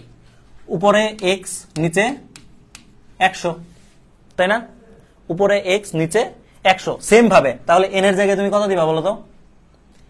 এটা হচ্ছে আলাদা করে সূত্র জানার দরকার নাই। x% প্রবাহিত হওয়া মানে কি? উপরে x নিচে 100। তাহলে তুমি যখন n এর মান বসাবা এই সূত্র অনুযায়ী, তাহলে তোমার দিতে হবে কি? সিম্পলি উপরে 100 নিচে n -1 দিয়ে দিলা, এই যে সূত্রে বসায় ফেললা। তো এটার জন্য আলাদা করে সূত্র জানার কোনো দরকার নাই, আমি সাজেস্ট করবো না। তোমার প্রত্যেকটা সূত্রের জন্য মানে প্রত্যেকটা ইয়ের জন্য আলাদা আলাদা সূত্র মনে রাখার কোনো দরকার নাই। ঠিক আছে, হ্যাঁ ওকে। ক্লাস কি আটকায় যাচ্ছে? এই একজন বলতেছে ক্লাসে আটকায় যাচ্ছে, তোমরা একটু জানাও তো ক্লাস আটকাচ্ছে কিনা। ক্লাস কি আটকাচ্ছে একটু জানাও।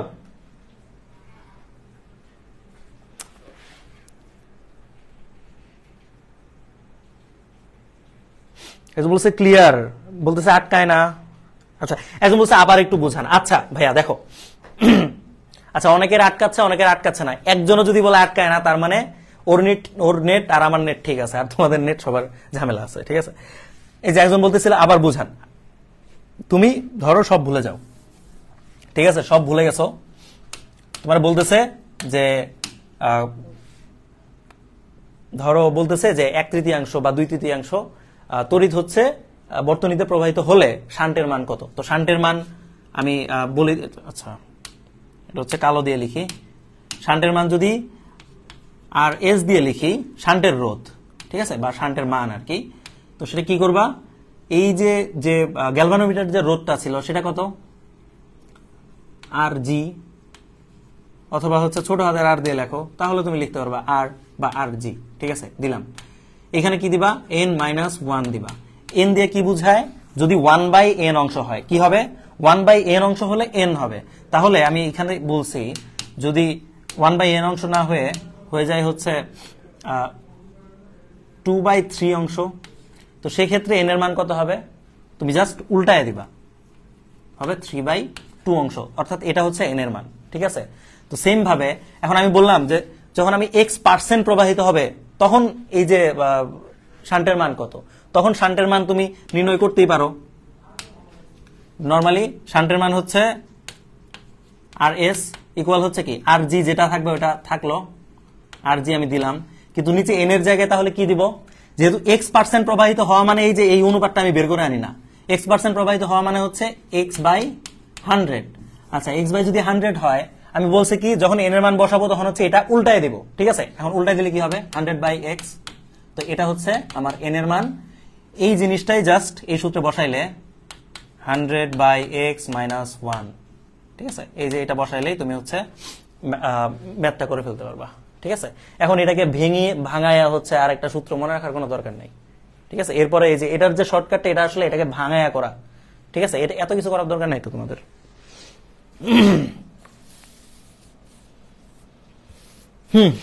আরে জোস, সবাই বুঝছে? তাহলে আমরা দুই একটা ম্যাথ করি। হ্যাঁ, দেখো বলছে 10,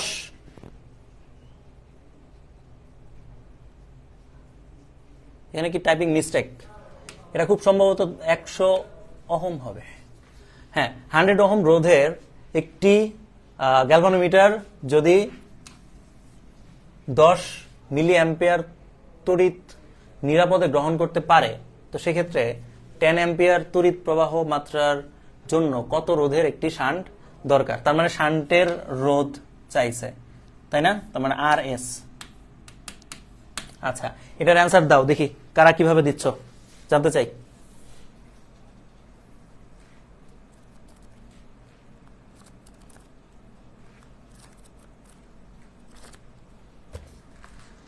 একজন হচ্ছে 110 ওহম, 110 ওহম।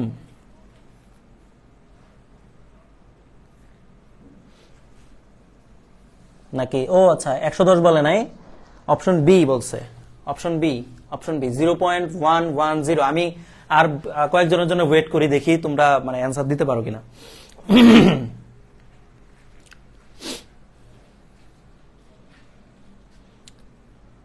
এই শোনো, একটা জিনিস মাথায় রাখবা, একজন আগে উত্তর দিতেছে তার মানে এই না যে তারটা সবসময় ঠিক হবে।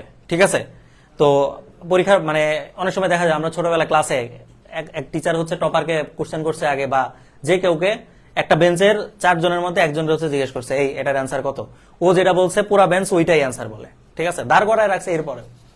তো এই এই ফাঁদে পা দিও না তোমরা। ঠিক আছে, তোমাদের নিজেদের ইয়েতে যেটা মনে হয় সেটা করার ট্রাই করো। এটার অ্যান্সার কত মনে হচ্ছে তোমাদের?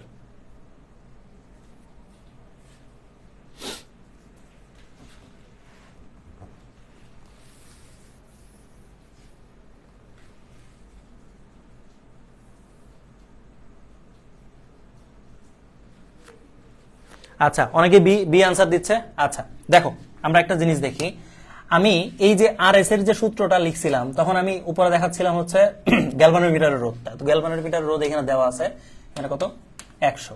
আচ্ছা, এখানে কত n-1 হওয়ার কথা, তো n-1 আমি দিলাম। এইখানে আমার দরকার হচ্ছে এনটা আসলে কত সেটা আমাদের দরকার। ঠিক আছে, এখন এই যে এই ক্ষেত্রে কত পার্সেন্ট প্রবাহ মাত্রা এন এর মান তো বের করতে হবে। তো এটার জন্য কি করব আমরা, এই যে প্রবাহ মাত্রা হচ্ছে আমার এই যে 10 অ্যাম্পিয়ার হচ্ছে দরকার পরিমাপ করা, আর এটা হচ্ছে গ্রহণ করতে পারে। তো যেটা দরকার সেটা দিবা উপরে, আর যেটা তুমি মাপতে পারো সেটা হচ্ছে কোথায়, নিচে 10 ইন্টু 10 ইনভার্স কত 3। তো এটাকে যদি ভাগ দাও, ভাগ দিলে যেটা আসবে সেটা হচ্ছে 10 ইনভার্স 3 আসে, সরি ভুল বলছি, 10 টু দি পাওয়ার 3 আসবে, 10 টু দি পাওয়ার 3 আসে। তো এটা হচ্ছে আমাদের এন এর মান, ঠিক আছে, এটা হচ্ছে প্রবাহ মাত্রা। তো যেহেতু আমি প্রবাহ মাত্রা 10 টু দি পাওয়ার 3 পাইছি, তো এই ক্ষেত্রে কি হবে 10 টু দি পাওয়ার 3 মাইনাস 1, অর্থাৎ আমি হচ্ছে 10 টু দি পাওয়ার 3, অর্থাৎ এই যে 1000 মাইনাস 1, এটাকে যদি আমি একটু ভেঙে লিখি কত হবে 100/999, 100/999। এখন এটার অ্যান্সার কত হবে, এটা হচ্ছে মানে অনেকের কনফিউশন থাকে। আচ্ছা ধরো 999 তো অনেকটা কি 1000-এর মতোই, যদি এটা 1000 ধরি তাহলে কত হইতো 0.1 অ্যান্সার হইতো, 0.1 অ্যান্সার হইতো। আচ্ছা যেহেতু 1000-এর চেয়ে মানটা একটু কম হইলে ভাগের পরে অ্যান্সার কি একটু বেশি হবে, এটার চেয়ে একটু যদি বেশি হয় তাহলে হচ্ছে আমি এখানে এই যে 0.101 বা এর চেয়েও ছোট মান হওয়ার কথা 001, এরকম একটা মান আসার কথা, ঠিক আছে। তো আলটিমেটলি এখান থেকে তুমি মিলাবা কোনটার সাথে আসলে মিলতেছে, ঠিক আছে। অবশ্যই তোমার এটার সাথে তো অ্যান্সার মিলে না, এটার সাথে কি মিলতেছে না, এটার সাথে তো প্রশ্নই আসে না। তো সবচেয়ে কাছাকাছি মান কিন্তু এটা, ঠিক আছে। তো এই কারণে তুমি এটা অ্যান্সার দিয়ে দিবা। আর অনেক জায়গায় দেখা যায় এই ম্যাথটা হচ্ছে অনেকবার আসছে, বেশ কয়েকবার আসছে বিভিন্ন পরীক্ষায়। তো এই ম্যাথের অ্যান্সার হচ্ছে অনেক সময় এই যে এইভাবে দেওয়া থাকে, সরাসরি 0.1 অপশনে দেওয়া থাকে, সেই ক্ষেত্রে এটা অ্যান্সার হবে। আশা করি বুঝাইতে পারছি। আর যারা পারতা না এটা কিভাবে বের করলাম, আচ্ছা এন এর মানটা কিভাবে বের করলেন একটু বলেন। এন এর মান তুমি বের করবা এইভাবে, তোমার যতটুকু মাপা দরকার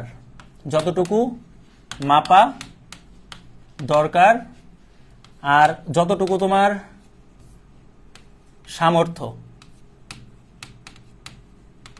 সামর্থ্য দিয়ে জাস্ট ভাগ দিয়ে দিবা, ঠিক আছে। এই ব্যাটার সামর্থ্য হচ্ছে 10 মিলি অ্যাম্পিয়ার আর মাপতে চাই হচ্ছে 100, মানে জাস্ট তুমি বুঝো ওর কতটুকু হচ্ছে ডেভেলপ করতে হবে এইটুকু মাপার জন্য। তো ওই অনুপাতটা জাস্ট তুমি লিখে দিবা, ঠিক আছে। এই পরের উত্তর দিতে বলছি আমি, আগেই পরের উত্তর দেয় পাকনা পোলাপান। দেখো 25 ওহম রোধের একটি গ্যালভানোমিটারের সাথে কত রোধের একটি শান্ট যুক্ত করলে মোট প্রবাহ মাত্রার মোট প্রবাহের 1% গ্যালভানোমিটারের মধ্য দিয়ে যাবে। এটার অ্যান্সার চাই, এটার অ্যান্সার দাও। বি একজনে বলছে,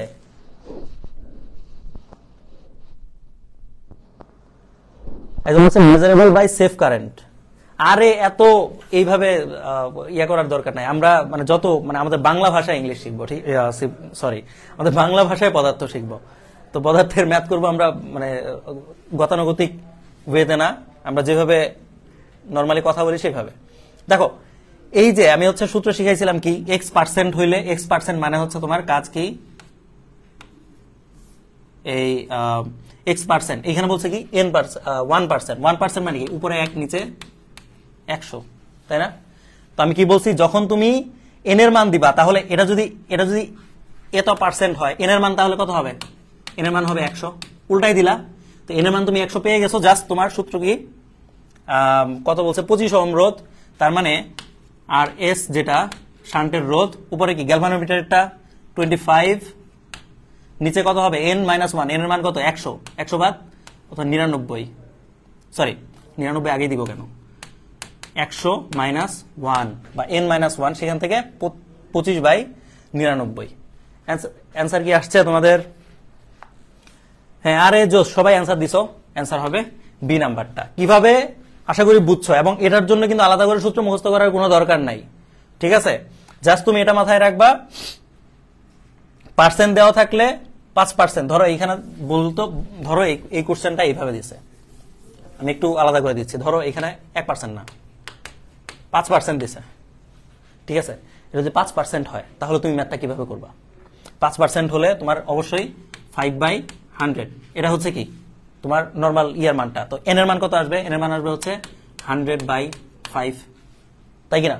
100/5 যদি এন এর মান হয়, তাহলে আমি এখান থেকে একটু ভাঙায় লিখলে তো হয়ে যাচ্ছে হচ্ছে কত 20 হচ্ছে কি এন এর মান। তো সেই ক্ষেত্রে আমার আর এস এর মান কত আসতো, উপরে দিব কত 25 যেটা দেওয়া ছিল, নিচে দিবা কত n, n এর মান কত 20 মাইনাস 1, অর্থাৎ তখন আসতে হচ্ছে 25/19।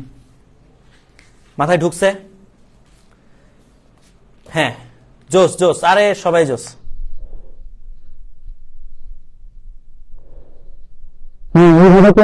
নাই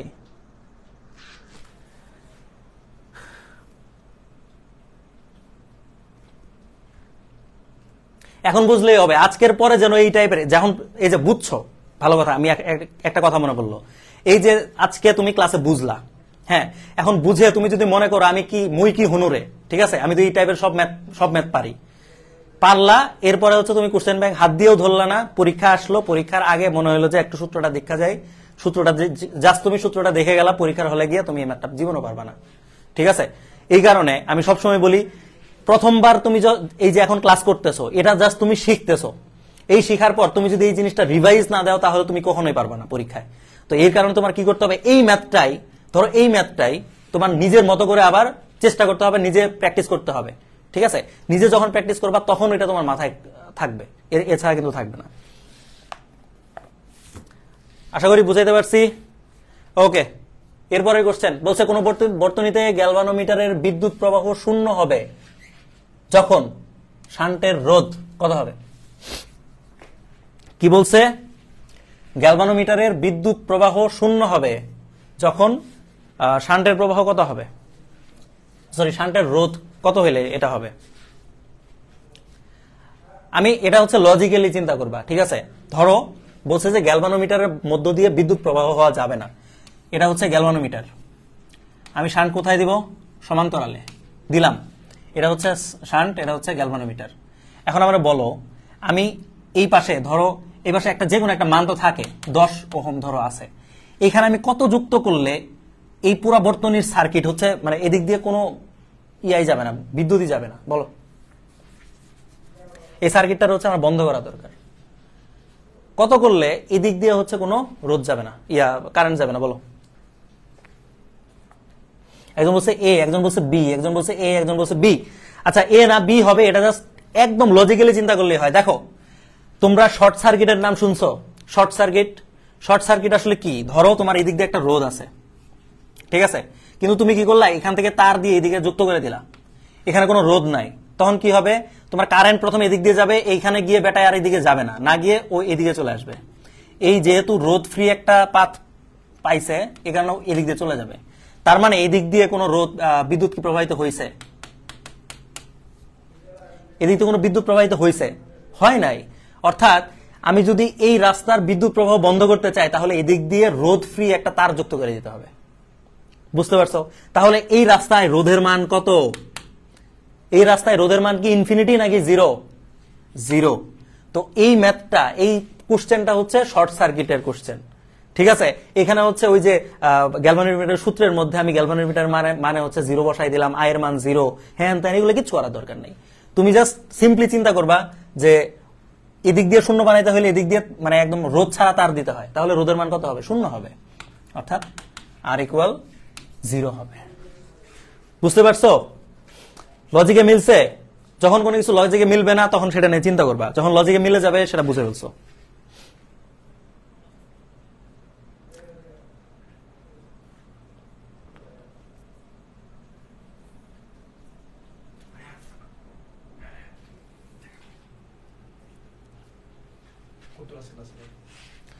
আছে, খুব বেশি থাকার কথা না আসলে।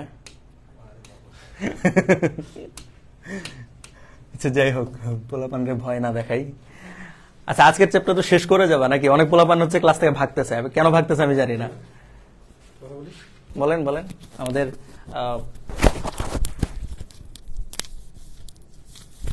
সবাই কমেন্টে সিয়াম ভাইয়া ওপি। সেই কি অবস্থা সবার? একটু ক্লাসে একটু আবার ডিস্টার্ব করতে আসলাম, আমি আসলে আমার কাজে এটা, আমি আসলে সবার কাছে ডিস্টার্ব করতে আসি। কি অবস্থা সবার? দেখি রায়ন ভাইয়ের ক্লাস কেমন লাগতেছে? একটু রেস্ট নেই। ওপি ও সেই, বলো ক্লাস কেমন লাগতেছে তোমার? রায়ন ভাই একটু রেস্ট নেই, আমি একটা কথা বলি। এই তো আলহামদুলিল্লাহ। ওপি ভাইয়া ও সেই। আচ্ছা আমি বলি, এটা আমাদের দেখছে না পড়াস, ওকে আচ্ছা। হ্যাঁ ভাইয়া, তো রায়হান ভাইয়ের ক্লাস করে আমরা যদি শান্তি খুঁজে পাই, দ্যাটস এনাফ ফর আস। আমার রাত ব্রাদার, এটা হচ্ছে ভাইয়া তোমাদের একটা আমি তোমাকে বলতেছি, সেটা হচ্ছে ফ্রি ক্লাসগুলো আমাদের সাধ্যমতো যতটুকু দেওয়া সম্ভব আমরা যতটুকু দিব। রায়হান ভাই ক্লাসের মাঝখানে এসে আমি কথা বলতেছি, আমি অনেকক্ষণ যাবত ক্লাস করতেছিলাম, ঠিক আছে। আমার নিজের কাছেই খুব ভালো লাগতেছিল যে না এরকম আসলে ফিজিক্সকে এতটা ইজি ভাবে পড়ানো যায় কিনা, খুব ভালো লাগছে। ঠিক আছে, তোমাদের একটু খোঁজ খবর নিতে আসলাম ভাইয়া, ঠিক আছে। আবারও বলে যাচ্ছি, আমার এই যে বাক্সে ঢুকতে দালাল লাগে, তাই না? ওকে, সো সবাই রায়হান ভাইয়ের ক্লাসটা করো তো। হ্যাঁ, ওয়েল প্লেড। আচ্ছা ঠিক আছে, রায়হান ভাই আপনি ক্লাস নেন, ঠিক আছে। ওকে, আবার ডিস্টার্ব করে আসতে ভালো থাকো, ঠিক আছে। আল্লাহ হাফেজ।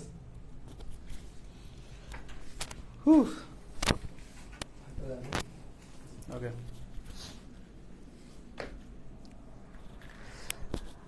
এই দালাল না আসার একটা কারণ আছে, আমি একটু পরে বলতেছি।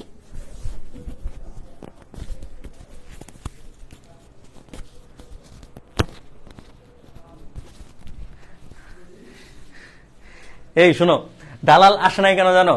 গতকালকে তোমাদের এই দালালের পহারা দিতে আমরা সবাই কিন্তু ক্লাসে ছিলাম, ঠিক আছে। তো তোমাদের কমেন্ট আমি পেজ থেকে কমেন্ট করতেছিলাম, তোমরা হয়তো খেয়াল করছো। তো দালালরা যখন কমেন্ট করতেছিল, তো তোমরা কিন্তু অনেক ভালো একটা মানে সাপোর্ট দিছো, ঠিক আছে। তো এরকম মানে লয়াল স্টুডেন্ট পাওয়া খুব টাফ, এবং সব প্ল্যাটফর্মে এরকম লয়াল স্টুডেন্ট পায় না, ঠিক আছে। এটা হচ্ছে বাস্তব কথা। তো তোমরা যখন হচ্ছে এদেরকে একদম ধুয়ে দিচ্ছিলা, ঠিক আছে, এটা দেখার পর ওদের আর সাহস হয় নাই। এবং তুমি অবাক হবা যে যাদের দালালরা কমেন্ট গুলা করতেছিল, সেই দালালরা আবার ক্লাসে উপস্থিত ছিল। এবং মানে আমাদের অনেকের সাথে অ্যাড আছে, তো এটা হচ্ছে দেখা যায়। তো অ্যাড থাকলে তো দেখা যায় কে লাইভে আছে নাকি নাই, তোমরা জানো। তো এটা হচ্ছে দেখা যাচ্ছিল, বুঝছো। তো এইরকম লজ্জা পাবে, আসলে ওরা নিজেরাই অনেক বেশি লজ্জা পাইছে। তো যে কারণে আমার মনে হয় না লাইভে এসে আর কোনোদিন এইভাবে কমেন্ট করবে, ঠিক আছে। একটু বলছে দালালকে, ভাই তুমি তোমার জানার দরকার নাই।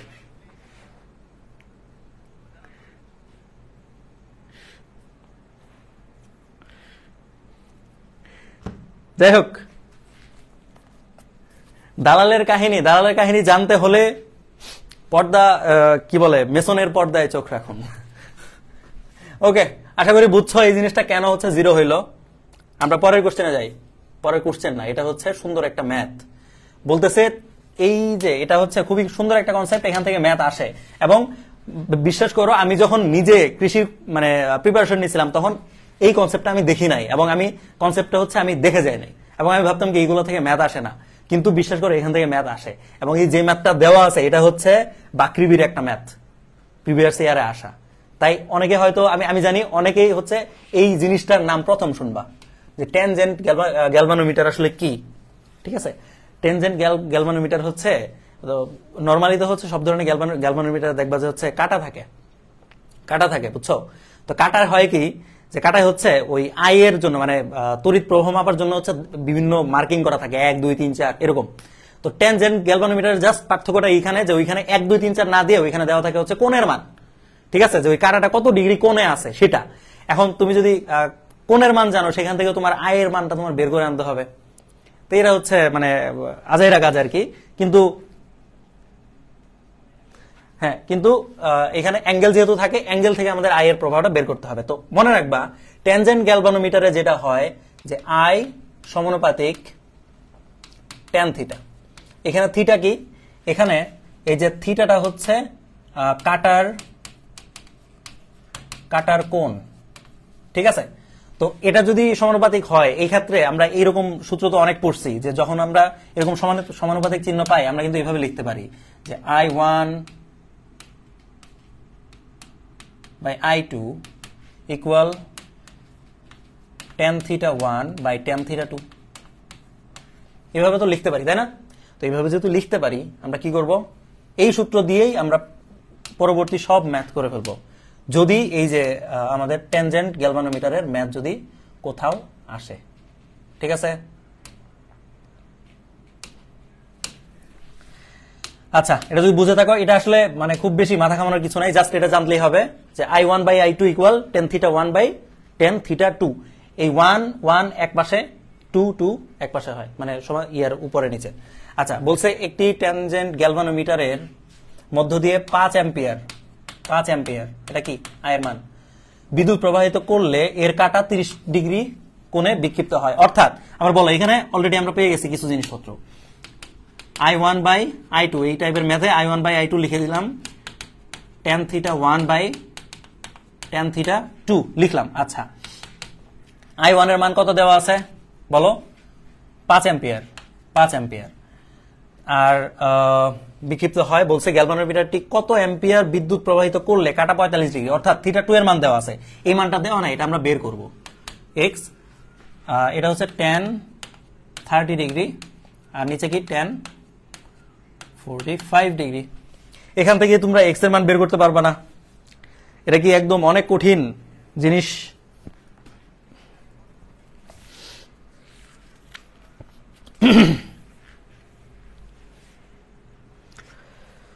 বি 5√3 ওকে, আমরা দেখি মিলে কিনা, এটা সলভ করি। এটা সলভ করলে কি হবে? tan 30 ডিগ্রি মান কত? 5/x ইকুয়াল, আচ্ছা আমরা একটু উল্টাই দিয়ে নেই, x যেহেতু বের করব, x ইকুয়াল tan 45 মান কত? 1। আচ্ছা, আর 1 আর tan 30 ডিগ্রি মান কত? 1/√3। আচ্ছা, আর নিচে হচ্ছে 5টা নিচে ছিল, এটা নিচে ছিল, এটাকে আমি নিচে না লিখে এই পাশে গিয়ে গুণ দিয়ে দিব, আচ্ছা 5 হয়ে গেল।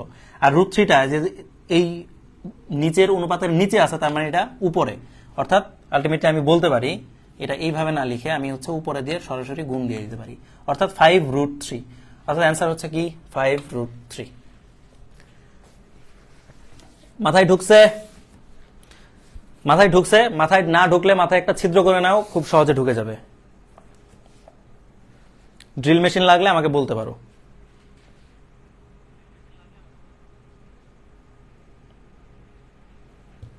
হ্যাঁ, সবাই পারতেছো, খুবই ভালো। আমরা এরপরের কোশ্চেনটা দেখি। এই যে কনসেপ্ট খুবই ভাইটাল একটা কনসেপ্ট, কিন্তু দুঃখের ব্যাপার হচ্ছে এখান থেকে ম্যাথ খুব কম আসে। ঠিক আছে, বর্তনী সমাধান থেকে ম্যাথ খুব কম আসে, কিন্তু এটা জানা খুব জরুরি, কারণ হচ্ছে এই অধ্যায়ের চলাতরিতের যে অধ্যায়টা, এই অধ্যায়ের একদম মেইন যে কোর জিনিস সেটা হচ্ছে এই যে বর্তনী সমাধান করা, এটা আমরা সবাই জানি, তাই না? তো বর্তনী সমাধানের জন্য যে মানে কিছু বেসিক জিনিসপত্র বা সূত্র লাগে, এই জিনিসগুলো আমাদের জানতে হবে। ভাই কারেন্ট নাই, ড্রিল মেশিন দিয়ে লাভ হবে না। আমার এখানে তো আছে, আমার এখানে তো ড্রিল মেশিন চলবে, এই যে ড্রিল মেশিন চালাচ্ছি বলেই তোমাদের মাথায় ঢুকতেছে। আচ্ছা, বর্তনী সমাধানের ক্ষেত্রে কয়েকটা জিনিস আমাদের জানতে হবে, সেটার জন্য প্রথম জিনিস সেটা হচ্ছে আমাদের I ইকুয়াল ই বাই বড় আর প্লাস ছোট আর। এখানে বড় আর ছোট আর কি আমরা সবাই জানি। এখানে হচ্ছে ই দিয়ে কি বোঝায়? তড়িৎ চালক শক্তি।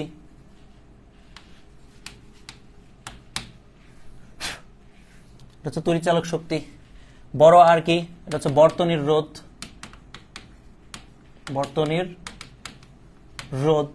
আর ছোট আর কি? আমাদের অভ্যন্তরীণ রোধ।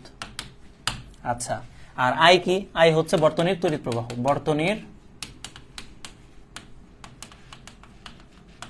তড়িৎ প্রবাহ।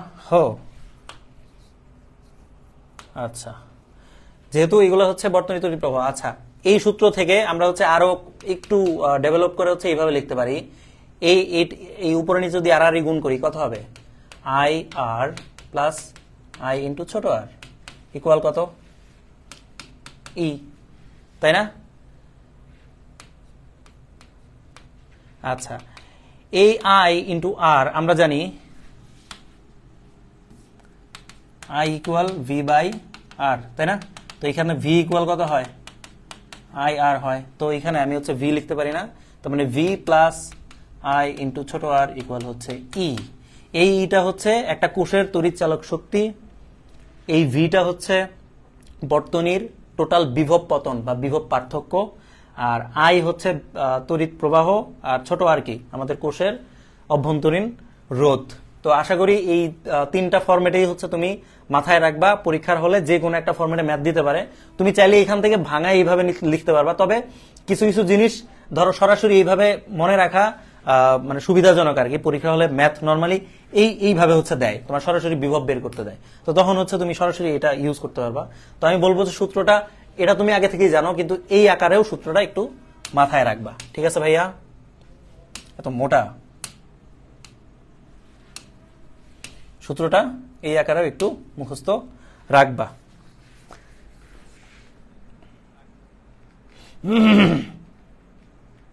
এই কি হয়েছে পোলাপান? এই ড্রিল মেশিন থামাও, ড্রিল মেশিন থামাও। আমি আমার ক্লাসে মনোযোগ দাও সবাই। আচ্ছা, এখন আরো দু একটা জিনিস পড়তে হবে। সেটা হচ্ছে, ধরো একটা বর্তনীতে একাধিক যদি কোষ থাকে, একাধিক রোধ থাকলে কি হয় সেটা আমরা দেখবো সামনে, কিন্তু একাধিক কোষ থাকলে তাহলে কি হবে? একাধিক কোষ থাকলে যেটা হবে, বর্তনীতে একাধিক কোষ শ্রেণীতে থাকলে কি হবে? শ্রেণীতে, আচ্ছা নরমাল সূত্র হচ্ছে কি আই ইকুয়াল ই বাই বড় আর প্লাস ছোট আর। এখন যদি মানে শ্রেণীতে যদি তোমার রোধ গুলা থাকে শ্রেণী সমবায়ে, তো সেক্ষেত্রে কি হবে, আমার এই যে আই বা তড়িৎ প্রবাহের যে মানটা সেটা একটু চেঞ্জ হয়ে যাবে। আমি ধরলাম একাধিক জায়গায়, আমি হচ্ছে একাধিক না, ধরো আমি হচ্ছে বলে দিলাম এন টি, কয়টা? এন সংখ্যক।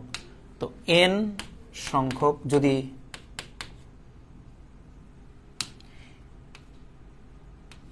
এন সংখ্যক কোষ যদি তোমার শ্রেণীতে থাকে, তাহলে কি হবে? উপরে মনে দেখো আমি কিভাবে করতেছি, ই বাই বড় আর প্লাস ছোট আর লিখবা, একটু ফাঁকা দিয়ে লিখো।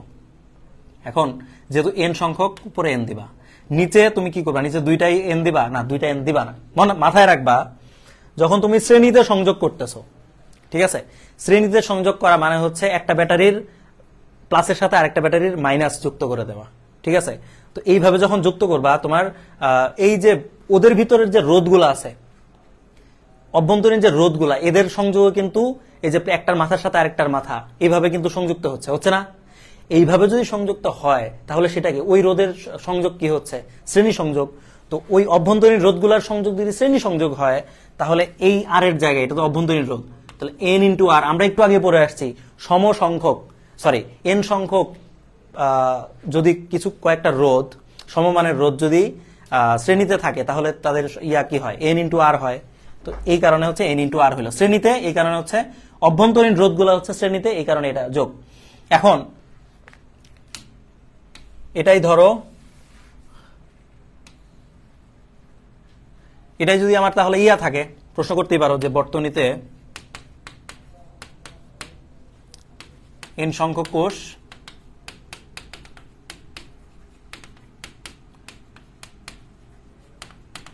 সমান্তরালে থাকলে তাহলে কি হবে? তাহলে সেম আই ইকুয়াল, উপরে ই এর আগে তুমি এনটা দিবা। হ্যাঁ, এখন দেখো, এখন একটা জিনিস খেয়াল করো, যখন তুমি সমান্তরালে দিচ্ছ, তার মানে একটা ব্যাটারি, মানে এই যে আমি কিভাবে দেখাবো, এটা একটা ব্যাটারি, এটা একটা ব্যাটারি, তুমি হচ্ছে এইভাবে হচ্ছে তার দিয়ে যুক্ত করছো। ঠিক আছে? এইভাবে যদি তার দিয়ে যুক্ত করো, আমাকে বলো এখন এই যে রোধগুলা, অভ্যন্তরীণ রোধগুলা কি আকারে আছে? সমান্তরালে আছে না? অভ্যন্তরীণ রোধগুলো যদি সমান্তরালে থাকে, তাহলে সমান্তরালের সূত্র খাটে। ঠিক আছে? তো সমান্তরালের সূত্র আসলে তুমি যদি অ্যাপ্লাই করতে চাও, আলটিমেটলি এখানে একটু বড় একটা প্রসেস, এটা হচ্ছে সলভ করতে হয়। তো ওইখান থেকে এটা আসে কি, এন ইন্টু বড় আর প্লাস ছোট আর, এরকম আসে। তো সূত্রটা হচ্ছে এরকম, তুমি জাস্ট একটা মাথায় রাখবা, অন্যটা তোমার এমনি মনে থাকবে। জাস্ট তুমি শ্রেণীটা মনে রাখো, শ্রেণীতে থাকলে এই যে অভ্যন্তরীণ রোধগুলা এন গুণ হয়ে যায়, আর সমান্তরালে থাকলে তাহলে বড় রোধটা হচ্ছে বা বর্তনীর রোধের সাথে এন গুণ হয়। এইটুকু মাথায় রাখলেই আই থিঙ্ক এনাফ। ঠিক আছে? ডান পাশে দেখা যায় না, সাউন্ড নাই? সাউন্ড তো আছে,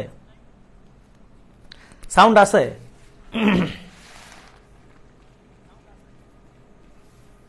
হ্যাঁ, সাউন্ড আছে। হ্যাঁ, আশা করি। আচ্ছা, এই পাশে যদি দেখা না যায়, আমি একটু ঘুরাই দিচ্ছি ক্যামেরাটা।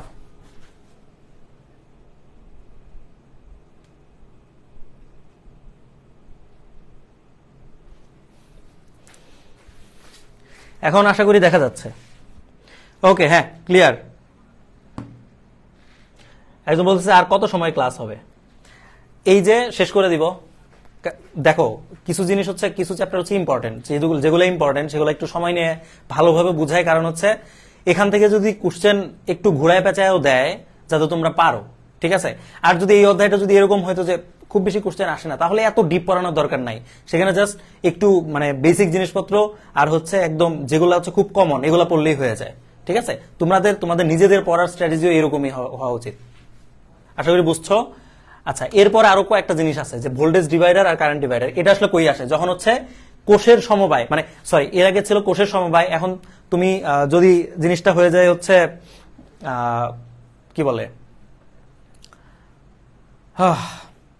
যদি রোধের সমবায় হয়, রোধের সমবায়ের ক্ষেত্রে আমাদের কি করতে হবে? এখানে আমাদের এই সূত্রগুলা হালকা, এই যে আই এর মান তারপর ভি এর মান আসলে কি হয় মনে রাখবা।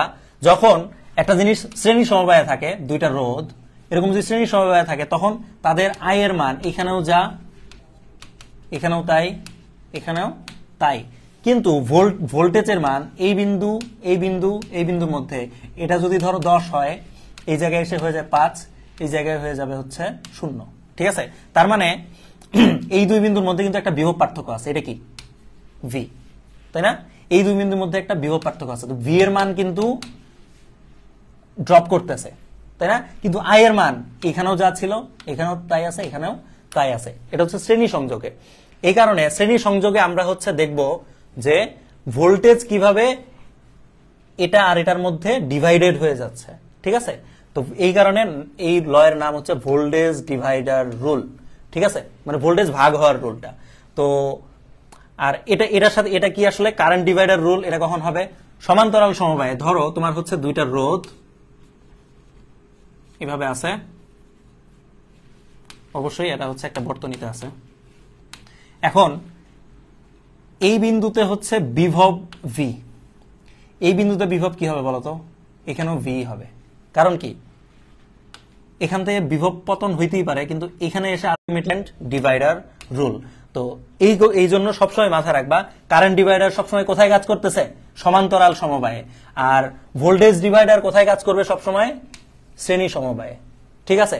এখন দুইটার জন্য সূত্র কিভাবে লিখবা আমি হচ্ছে একদম সিম্পল একটা ওয়েতে আমি দেখাই দিব, তুমি সারা জীবন এটাই মনে রাখবা। আর কোনো সূত্র শেখার দরকার নাই। আমি নিজেই হচ্ছে 3 টাইপের সূত্র জানি, 3 ভাবে লেখা যায় সূত্রটা, কিন্তু দরকার নাই। তুমি জাস্ট একদম সিম্পল ওয়েটা জানবা, ঠিক আছে। তুমি যখন হচ্ছে শ্রেণী সমবায়ে তুমি যখন এই যে ভোল্টেজ ডিভাইডার বের করতেছো, তার মানে অবশ্যই কোন রোধের ভিতর দিয়ে কত রোধ, কত বিভব পার্থক্য হচ্ছে সেটা বের করবা। এখানে হচ্ছে আমি ধরলাম V1 তুমি বের করবা, ঠিক আছে। তো V1 যখন বের করবা, সুন্দর করে একটা দাগ দিবা। দাগ দেওয়ার পর এটা তো হচ্ছে তোমার টোটাল বর্তনী, এটা হচ্ছে তোমার টোটাল বর্তনী। তো এইখানে আমার টোটাল এই যে তড়িৎ প্রবাহ, মানে পার্থক্য হয়েছে কার মধ্যে? এই রোধ আর এই রোধের মধ্যে না। এটা যদি R1 হয়, এটা হচ্ছে R2। তো এখানে টোটাল R1 আর R2 আছে। তো আমার বিভব পার্থক্যের পরিবর্তন আমি বের করবো এই দুইটার মধ্যে দিয়ে, ডিস্ট্রিবিউশনটা আমার এইখানে বের করতে হবে। তো যাদের যেই দুইজনের মধ্যে বা 3 জনের মধ্যে বা 4 জন, যতজন ইচ্ছা থাকতে পারে, যে কয়েকজনের বিভব পার্থক্যের জন্য আমি হচ্ছে এই ভিটা বের করব, তাদের তুল্য রোধটা নিতে হবে। তাদের কি তুল্য রোধ নিব। তো এই ক্ষেত্রে এরা কি কিসে আসে? শ্রেণীতে না? এরা কি শ্রেণীতে। তো এখান থেকে আমি আর এসটা বের করব, আর যেই রোধের ভিতর দিয়ে যাচ্ছে সেটা আমি জানবো। এখন মনে রাখবা, উপরে হবে হচ্ছে ছোট মান, নিচে হবে বড় মান, আর ইনটু এখানে যেহেতু ভি বের করতেছি তাহলে হচ্ছে ভি টোটালটা দিয়ে দিবা। কি? V total. আমি জানি অনেকের মাথায় ঢুকে না, আমি আবার বুঝাইতেছি, তুমি খুব ভালো মতো বুঝবা। এখানে এই ছোট মান বড় মান দিয়ে আসলে কি বুঝাচ্ছি? যেহেতু এটা হচ্ছে এটার ক্ষেত্রেও সেম, এই ক্ষেত্রে কারেন্ট ডিভাইডার ল বের করতেছ, তার মানে কি আই বের করবা। তো I1 যখন বের করবা, উপরে দিবা হচ্ছে ছোট মান, নিচে দিবা বড় মান, আর ইনটু দিবা কত? যেহেতু আই এর পরিবর্তন এখানে, মানে ডিস্ট্রিবিউটেড আই, এই কারণে এখানে দিবা কি আই টোটাল। হ্যাঁ, সূত্র কিন্তু সেম, জাস্ট এখানে ভি টোটালের জায়গায় আই টোটাল, এখানে V1 এর জায়গায় I1, আর সব কিন্তু সেম। এখন তুমি হচ্ছে পার্থক্যটা কিভাবে করবা? মনে রাখবা, যখন সমান্তরাল সমবায়ে থাকে তখন রোধগুলার তুল্য রোধ কি হয়, আরপি হয়। আচ্ছা, আর এক্ষেত্রে এখানে যেই রোধগুলো আছে তাদের নিজস্ব একটা মান আছে, তাই না? ধরো R1 বা R2 এটা আছে। এখন আমি যদি বলি I1 কত, I1 কত, I1 মানে হচ্ছে R1 এর ভিতর দিয়ে কোন রোধ যাচ্ছে সেটা। তুমি কি করবা, এখানে কি বলছিস, ছোট মান আর বড় মান না, তুমি তো জানো। আচ্ছা আমার বলো R1 বড় নাকি আরপি বড়, কোনটা বড় এটা জানাও। একটু কনসেন্ট্রেট করো, এই জিনিসটা তুমি যদি একবার ভালো মতো বুঝে যাও জীবনে ভুল হবে না। তুমি আমাকে বলো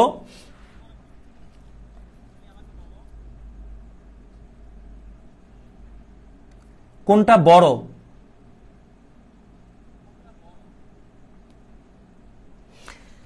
R1 বড় নাকি আরপি বড়, বা এটা হচ্ছে সমান্তরাল তুল্য রোধ আর এটা হচ্ছে যে কোনো একটা রোধ, কোনটা বড় হয়? R1 কিভাবে, আমি একদম শুরুতেই বলছিলাম যে তুমি যখন সমান্তরালে যুক্ত করবা, সমান্তরালের যে রোধের যে তুল্য রোধের মান এটা আগের দুই রোধের চেয়ে ছোট হয়, ঠিক আছে? সমান্তরাল থাকতে রোধের মান কমে যায়, আরপি ছোট না, R1 R2 এর মানগুলো হচ্ছে বড় আরপি এর তুলনায়, ঠিক আছে? এই কারণে আমি কি বলছি, বড় মানটা নিচে হবে। তাহলে বলো তুমি I1 বের করতেছো, তাহলে R1 আর আরপি হচ্ছে তুমি কনসিডারেশনে আনবা। যদি এটা কনসিডারেশনে আনো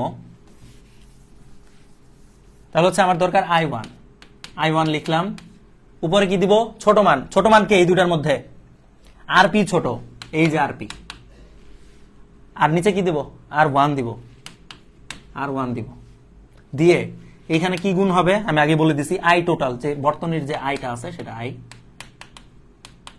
টোটাল। এই সূত্র মাথায় ঢুকছে?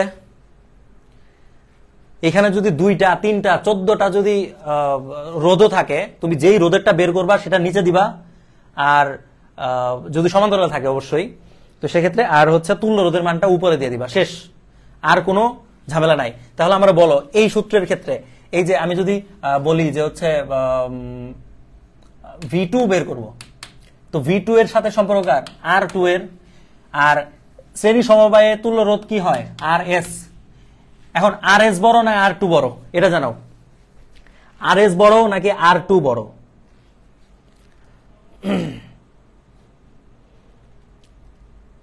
বলো বলো বলো, RS বড় নাকি R2 বড়? RS বড়, RS বড়, RS বড়, আরে জোস। হ্যাঁ, এখন যেহেতু বুঝে গেছো RS বড়, তাহলে আমি কোনটা উপরে দিব কোনটা নিচে দিব বলো? বড় মান নিচে, তাহলে RS নিচে, উপরে দিব কি, এই যে যারে নিয়ে কাজ করতেছি তারে R2, আর এইখানে অবশ্যই গুণ আকারে কি দিব, যেহেতু আমি V বের করতেছি তো V টোটালটা আমি দিয়ে দিব। একদিক দিয়ে দেখা গেলে আরেক দিক দিয়ে দেখা যায় না, আমি হতাশ হয়ে যাব, ইন্টু V টোটাল। এই সূত্র কিভাবে লিখলাম বুঝছো? সূত্র আমি কিভাবে লিখলাম বুঝছো? আশা করি তোমাদের এই সূত্র মুখস্থ করা লাগবে না, ঠিক আছে? তুমি বর্তনী দেখবা, বর্তনীর মধ্যে কোশ্চেন কি চাইছে সেটা দেখবা, এরপরে তুমি জাস্ট এই যেভাবে বললাম উপরে ছোট মান নিচে বড় মান, এটা মাথায় রাখলে তুমি সূত্র বের করে ফেলতে পারবা। এখন যদি এটার ম্যাথ করায় তাহলে আমার মনে হয় আরেকটু বেশি ক্লিয়ার হবে তোমাদের। এই দুইটা আসলে আশা করি বুঝছো। আচ্ছা, এখন তোমাদের জন্য মানে কষ্টের ব্যাপারটা হচ্ছে, ভাই I1 equal R2 by R1 plus R2 দিয়েও তো করা যায় সমান্তরালে থাকলে। হ্যাঁ, তুমি যেটা বলতেছো সমান্তরালে, আমি বললাম তো এই জিনিসটা হচ্ছে 14 রকম ভাবে করা যায়, ঠিক আছে? না, এটা হচ্ছে মিছা কথা হয়ে গেল, 14 রকম ভাবে না, 3 ভাবে বা 4 ভাবে হচ্ছে সর্বোচ্চ করা যেতে পারে। তো প্রত্যেকটা ওয়ে তো তোমার জানার দরকার নাই, আমি যেভাবে বললাম এটা হচ্ছে সবচেয়ে ইজিয়েস্ট, তোমার সূত্র মনে রাখার জন্য ইজিয়েস্ট, এইটাই ফলো করবা, ঠিক আছে? তুমি আমার ক্লাস করতেছো, আমি তোমার গুরু, আমি যা বলবো সেটাই শুনবা, ঠিক আছে? এটা যদি করতে পারো তাহলে তুমি ভালো কিছু করতে পারবা। এখন তুমি যদি মাথায় আনো যে ভাইয়া আমি তো ওইভাবে দেখছি, ওইভাবে তো করা যায়, করা যাইতে পারে, কিন্তু আমি তো এখন এইভাবে শিখাইলাম, এইভাবে করবা এখন থেকে, ঠিক আছে? এটা মাথায় থাকে জানো, এইভাবেই করবা।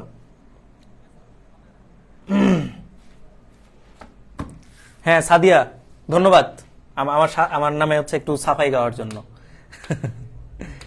আচ্ছা, কোশ্চেন সলভ করি চলো। বলছে একটি কোষের তড়িৎচালক শক্তি হচ্ছে 10 ভোল্ট, এটা কি ই এর মান, তড়িৎচালক শক্তি। এতে যখন 5 অ্যাম্পিয়ার, এটা কি আই এর মান, তড়িৎ প্রবাহিত হয়, তখন এর বিভব পার্থক্য হয় কত, 5 ভোল্ট, এটা কি ভি এর মান। বলতেছে কোষের অভ্যন্তরীণ রোধ কত, এটা তোমাদের কাজ, এটা তোমাদের কাজ, বলো।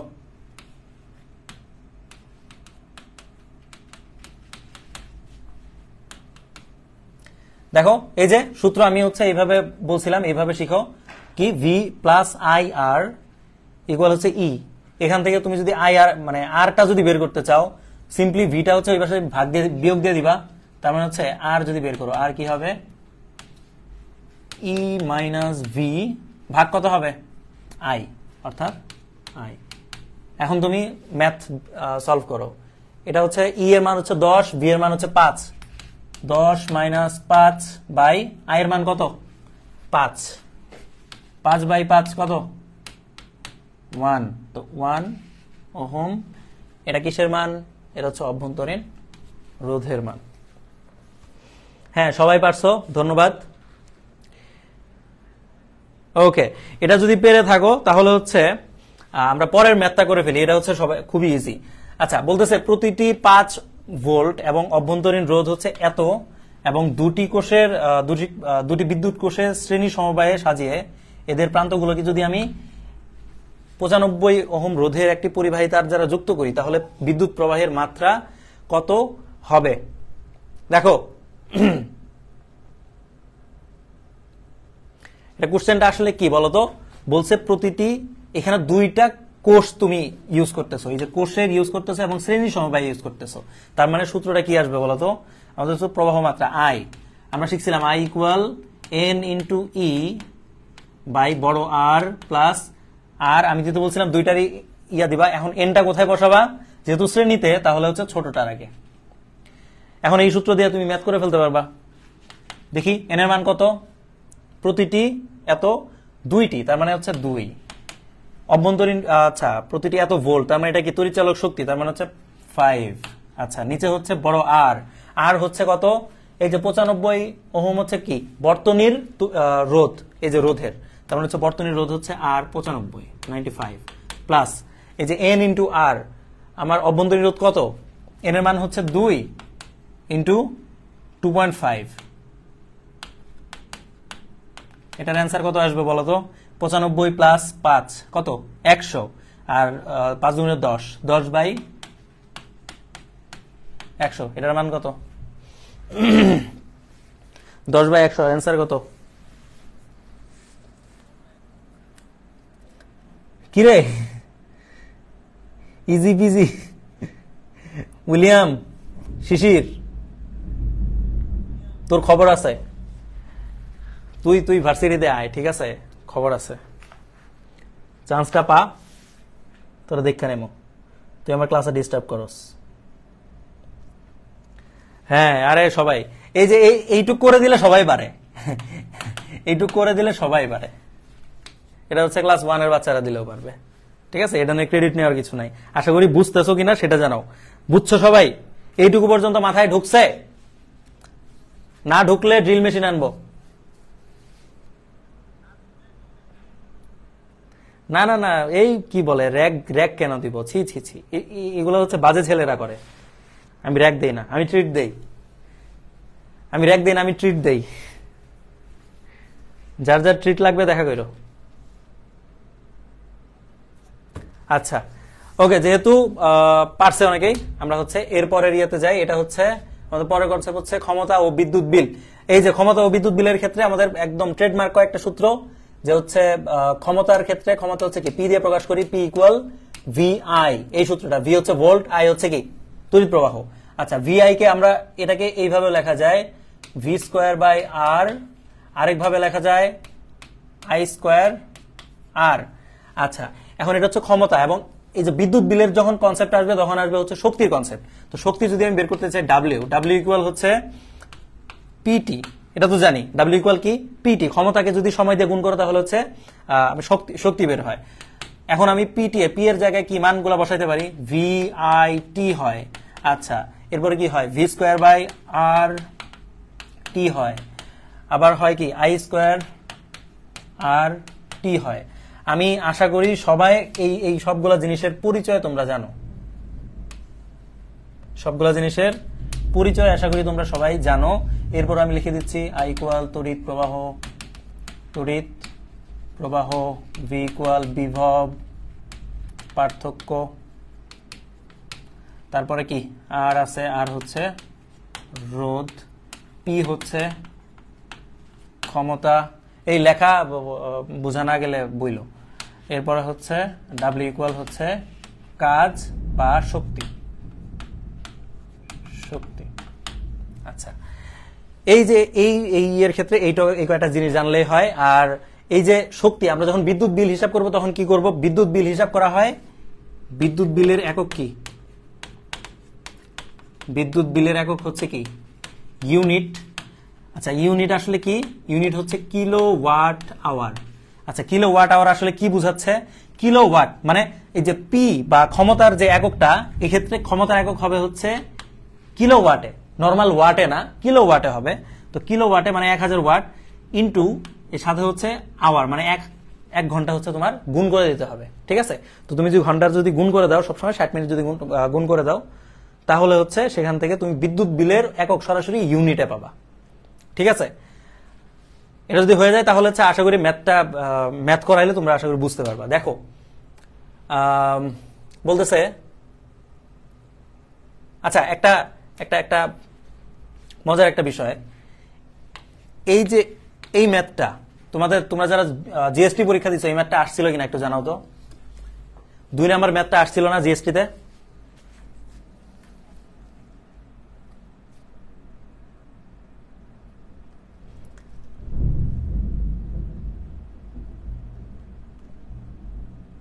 এই প্রশ্ন আসছিল। আচ্ছা, এখন আমি বলি, এই ক্লাসও শেষ, খুব বেশি নাই, বড় জোর 10 মিনিট। এই প্রশ্নটা আসছে না, তুমি অবাক হবা, এই স্লাইডটা হচ্ছে তোমাদের গুচ্ছের অনেক আগে রেডি করা, ঠিক আছে। এবং এই ক্লাসটা যদি তুমি গুচ্ছের আগে পাইতা তাহলে হচ্ছে এই কোশ্চেনটা কমন পাইতা, বুঝছো। তো আসলে প্রেডিক্ট করা যায় কোন টাইপের কোশ্চেন আসার সম্ভাবনা খুব বেশি। তো এই কারণে আমি বলবো যে ভাইয়ার ক্লাসগুলো খুব ইম্পর্টেন্ট।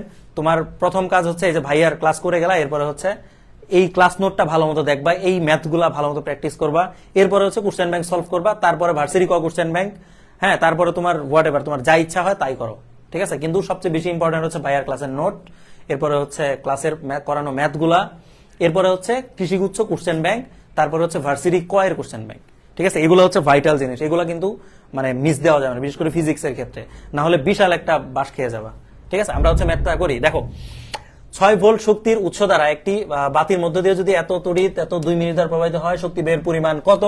এটা আশা করি সবাই পারবা। এটা আমি করে দিব, এটার অ্যান্সার তো এটা দেখি তো বলা যাচ্ছে 216 হবে। কিভাবে? এই যে বাতির মধ্য দিয়ে এত এম্পিয়ার, আমার দরকার হচ্ছে আই স্কোয়ার শক্তির উৎস, তার মানে হচ্ছে ভিআইটি, সবগুলাই তো দেওয়া। ভি এর মান হচ্ছে 6, আই এর মান হচ্ছে 0.3, টি এর মান কত? 2 মিনিট। 2 মিনিট মানে কি 2 × 60। এখন তুমি অ্যান্সার বের করে দেখো না কত হয়, কত হবে?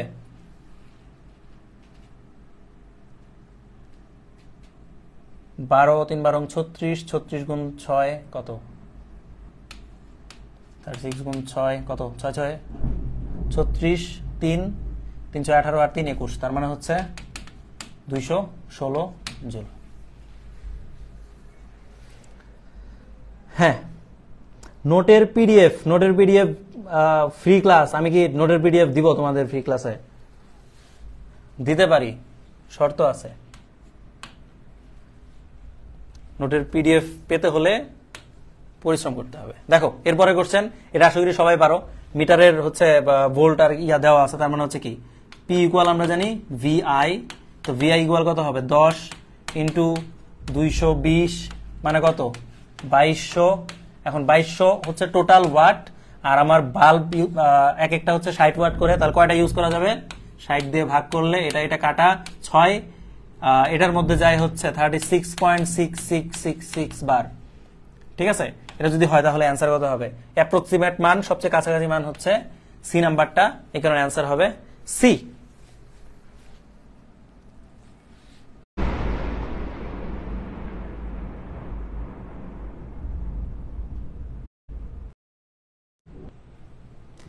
এই ক্লাসকে আটকায় গেছিল, এখন আশা করি দেখা যাচ্ছে। আসলে এইমাত্র পাশে খুব মানে জোরে একটা বজ্রপাত হয়েছে, বুঝছো, যে কারণে এটার কারণে হতে পারে হচ্ছে নেট সিগন্যাল কেটে গেছিল। যাই হোক, আসলে আমাদের ক্লাস শেষ এখানেই, এরপরে আর কোনো স্লাইড নাই, আছে একটা আছে, এটার অ্যান্সার তোমরা নিজেরা দিবা, আমি দিব না এটার অ্যান্সার। কিছু কথা বলি, সেটা হচ্ছে আমি অলরেডি বলে দিছি যে ভাইয়ার ক্লাস কিভাবে করতে হবে। ক্লাস করবা, ক্লাসের নোটটা মানে ভালো মতো রিভাইজ দিবা, এরপর হচ্ছে কৃষির কোশ্চেন ব্যাংক সলভ করবা, তারপর হচ্ছে তোমাদের ভার্সিটি কর কোশ্চেন ব্যাংকটা সলভ করবা। কারণ কি? কারণ হচ্ছে নর্মালি ইজি কোশ্চেন হলেও তোমাদের অনেক সময় দেখা যায় কঠিন কিছু ম্যাথ দিয়ে দিতে পারে, তার জন্য ভার্সিটি কর কোশ্চেন ব্যাংকটা খুবই আইডিয়াল একটা বই। ঠিক আছে, এটা যদি ভালো মতো সলভ করা থাকে, তুমি একটু কঠিন প্রশ্ন দিলেও তুমি হচ্ছে আটকাবা না এবং খুব ভালো মতো পারবা। ঠিক আছে, এই জন্য আমি বারবার বলি যে প্রথমে কোশ্চেন ব্যাংক, কৃষি কোশ্চেন ব্যাংক, এরপর হচ্ছে ভার্সিটি কর কোশ্চেন ব্যাংক। আশা করি বুঝতে পারছো। এরপরে আসলে আর বলার কিছু নাই, তোমাদের সকলকেই ধন্যবাদ যারা শেষ পর্যন্ত ক্লাসে ছিলা। ফিজিক্সের ক্ষেত্রে কি বই রিডিং পড়া লাগবে? বই রিডিং পড়া ভালো, ঠিক আছে, বই রিডিং পড়া ভালো। কারণ কি? কারণ হচ্ছে কৃষিতে অন এন অ্যাভারেজ 6-7 মার্ক হচ্ছে জ্ঞানমূলক থেকে থাকে। ফিজিক্সে অন অ্যাভারেজ 6 থেকে 7 মার্ক জ্ঞানমূলক থেকে থাকবে। তো এটা হচ্ছে নর্মাল সিনারি, এটা হচ্ছে প্রত্যেক বছর হয়ে আসে, গতানুগতিক ধারা আর কি। গত বছর হয় না, এটা হচ্ছে আলাদা, এটা এক্সেপশন, কিন্তু নর্মালি এরকম হয়। তো এটার জন্য তোমার কিন্তু বই পড়তে হবে, ঠিক আছে। তার জন্য আমি বলবো যে তুমি কিছু পড়ো, কি বলে এটাকে, মূল বইয়ের দাগানো লাইনগুলো একটু পড়ো। তারপরে হচ্ছে ইসাক স্যারের বইয়ের লাস্টে দেখবা হচ্ছে সারসংক্ষেপ লিখে সেখানে কিছু জ্ঞানমূলক কিছু তথ্য দেওয়া আছে। এই জিনিসটা একদম মানে মুখস্থ করে ফেলবা, অনেক ভালো মতো পড়বা এই সারসংক্ষেপটা। কেউ যদি বই পড়তে নাও পারো, ইসাক স্যারের বইয়ের লাস্টের সারসংক্ষেপটা মিস করো না, ঠিক আছে। এটা প্রত্যেকটা বইয়ের অধ্যায়ের জন্য খুবই ইম্পর্টেন্ট। আর হচ্ছে তোমার ভাইয়ার ক্লাস তো অ্যাটেন্ড করবাই। ওকে, আশা করি এই পর্যন্তই আজকের ক্লাস ছিল। তোমাদের সাথে আবার ইনশাল্লাহ দেখা হবে নেক্সট কোনো ক্লাসে। সে পর্যন্ত আশা করি সবাই ভালো থাকবে। আর যারা কোর্সে ভর্তি হও নাই, ভর্তি হয়ে যাও। এরকম ক্লাস পেতে হলে ভর্তি হইতে হবে ক্লাসে, ঠিক আছে। আর তোমাদের জন্য যারা ফ্রি ক্লাস করবে তাদের জন্য হয়তো আমরা নিজেরা যতটুকু পারা যায় চেষ্টা করব, কিন্তু আসলে সেইভাবে তো সব ক্লাস আসলে দেওয়া তো আর সম্ভব হবে না, কারণ অলরেডি আমাদের 2টা কোর্স চলতেছে। 2টা কোর্সের ক্লাস নিয়ে আবার ফ্রি ক্লাস এতগুলা করে দেওয়া আসলে সম্ভব না। তো আশা করি তোমরা বুঝতে পারবে আমাদের বিষয়টা, কিন্তু আমাদের জায়গা থেকে আমরা চেষ্টা করব। আরেকটা বিষয়, একটা অ্যানাউন্সমেন্ট, আমি যারা ক্লাসে আসো, হ্যাঁ পরীক্ষা অবশ্যই শর্ট সিলেবাসে। ভাইয়া নোটের পিডিএফ কি দিবেন না পেইড গ্রুপে? এটা আসলে ভাইয়া, এটা এই ক্লাসটা কিন্তু ফ্রি ক্লাস, ঠিক আছে। তো মানে পেইড ক্লাসে যখন, মানে পেইড ব্যাচে যখন ক্লাস হবে তোমরা পিডিএফ পাবা ইনশাল্লাহ, ঠিক আছে। আর কারোটা পাও না পাও, আমারটা পাবা ইনশাল্লাহ, ঠিক আছে। এটা নিয়ে পেরানোর কিছু নাই।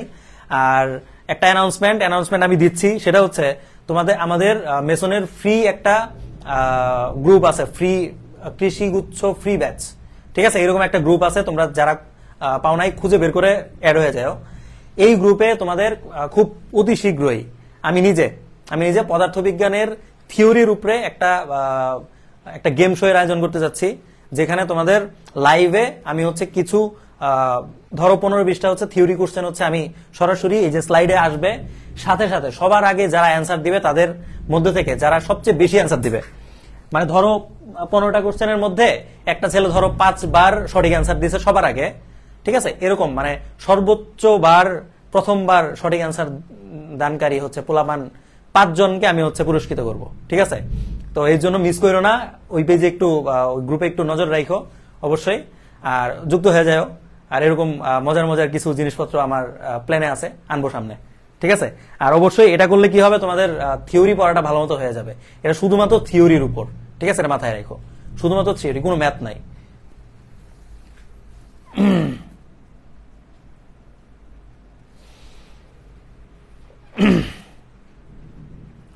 ওকে, আশা করি বুঝতে পারছো। আচ্ছা, এই যে যারা অ্যাড হইতে পারো নাই তারা হচ্ছে তোমরা এই যে ক্লাসের পর হচ্ছে ইয়া করবা, একটু সার্চ দিবা মেসন কৃষিগুচ্ছ ফ্রি ব্যাচ, ঠিক আছে, কৃষিগুচ্ছ ফ্রি ব্যাচ বাই মেসন। তো মেসনের যেটা আছে সেটা তো তুমি যুক্ত হয়ে যাও, তুমি পোস্টটা দেখতে পারবা, ঠিক আছে। ওকে, আশা করি আজকে এইটুকুই শেষ, আমরা আজকে রাখতেছি। ভালো থাকো, সুস্থ থাকো, আবার দেখা হবে। আর অবশ্যই বেঁচে থাকলে তোমাদের সাথে ইনশাল্লাহ বাকরিবিতে তোমাদের সাথে দেখা করতে চাই, ঠিক আছে। আসসালামু আলাইকুম।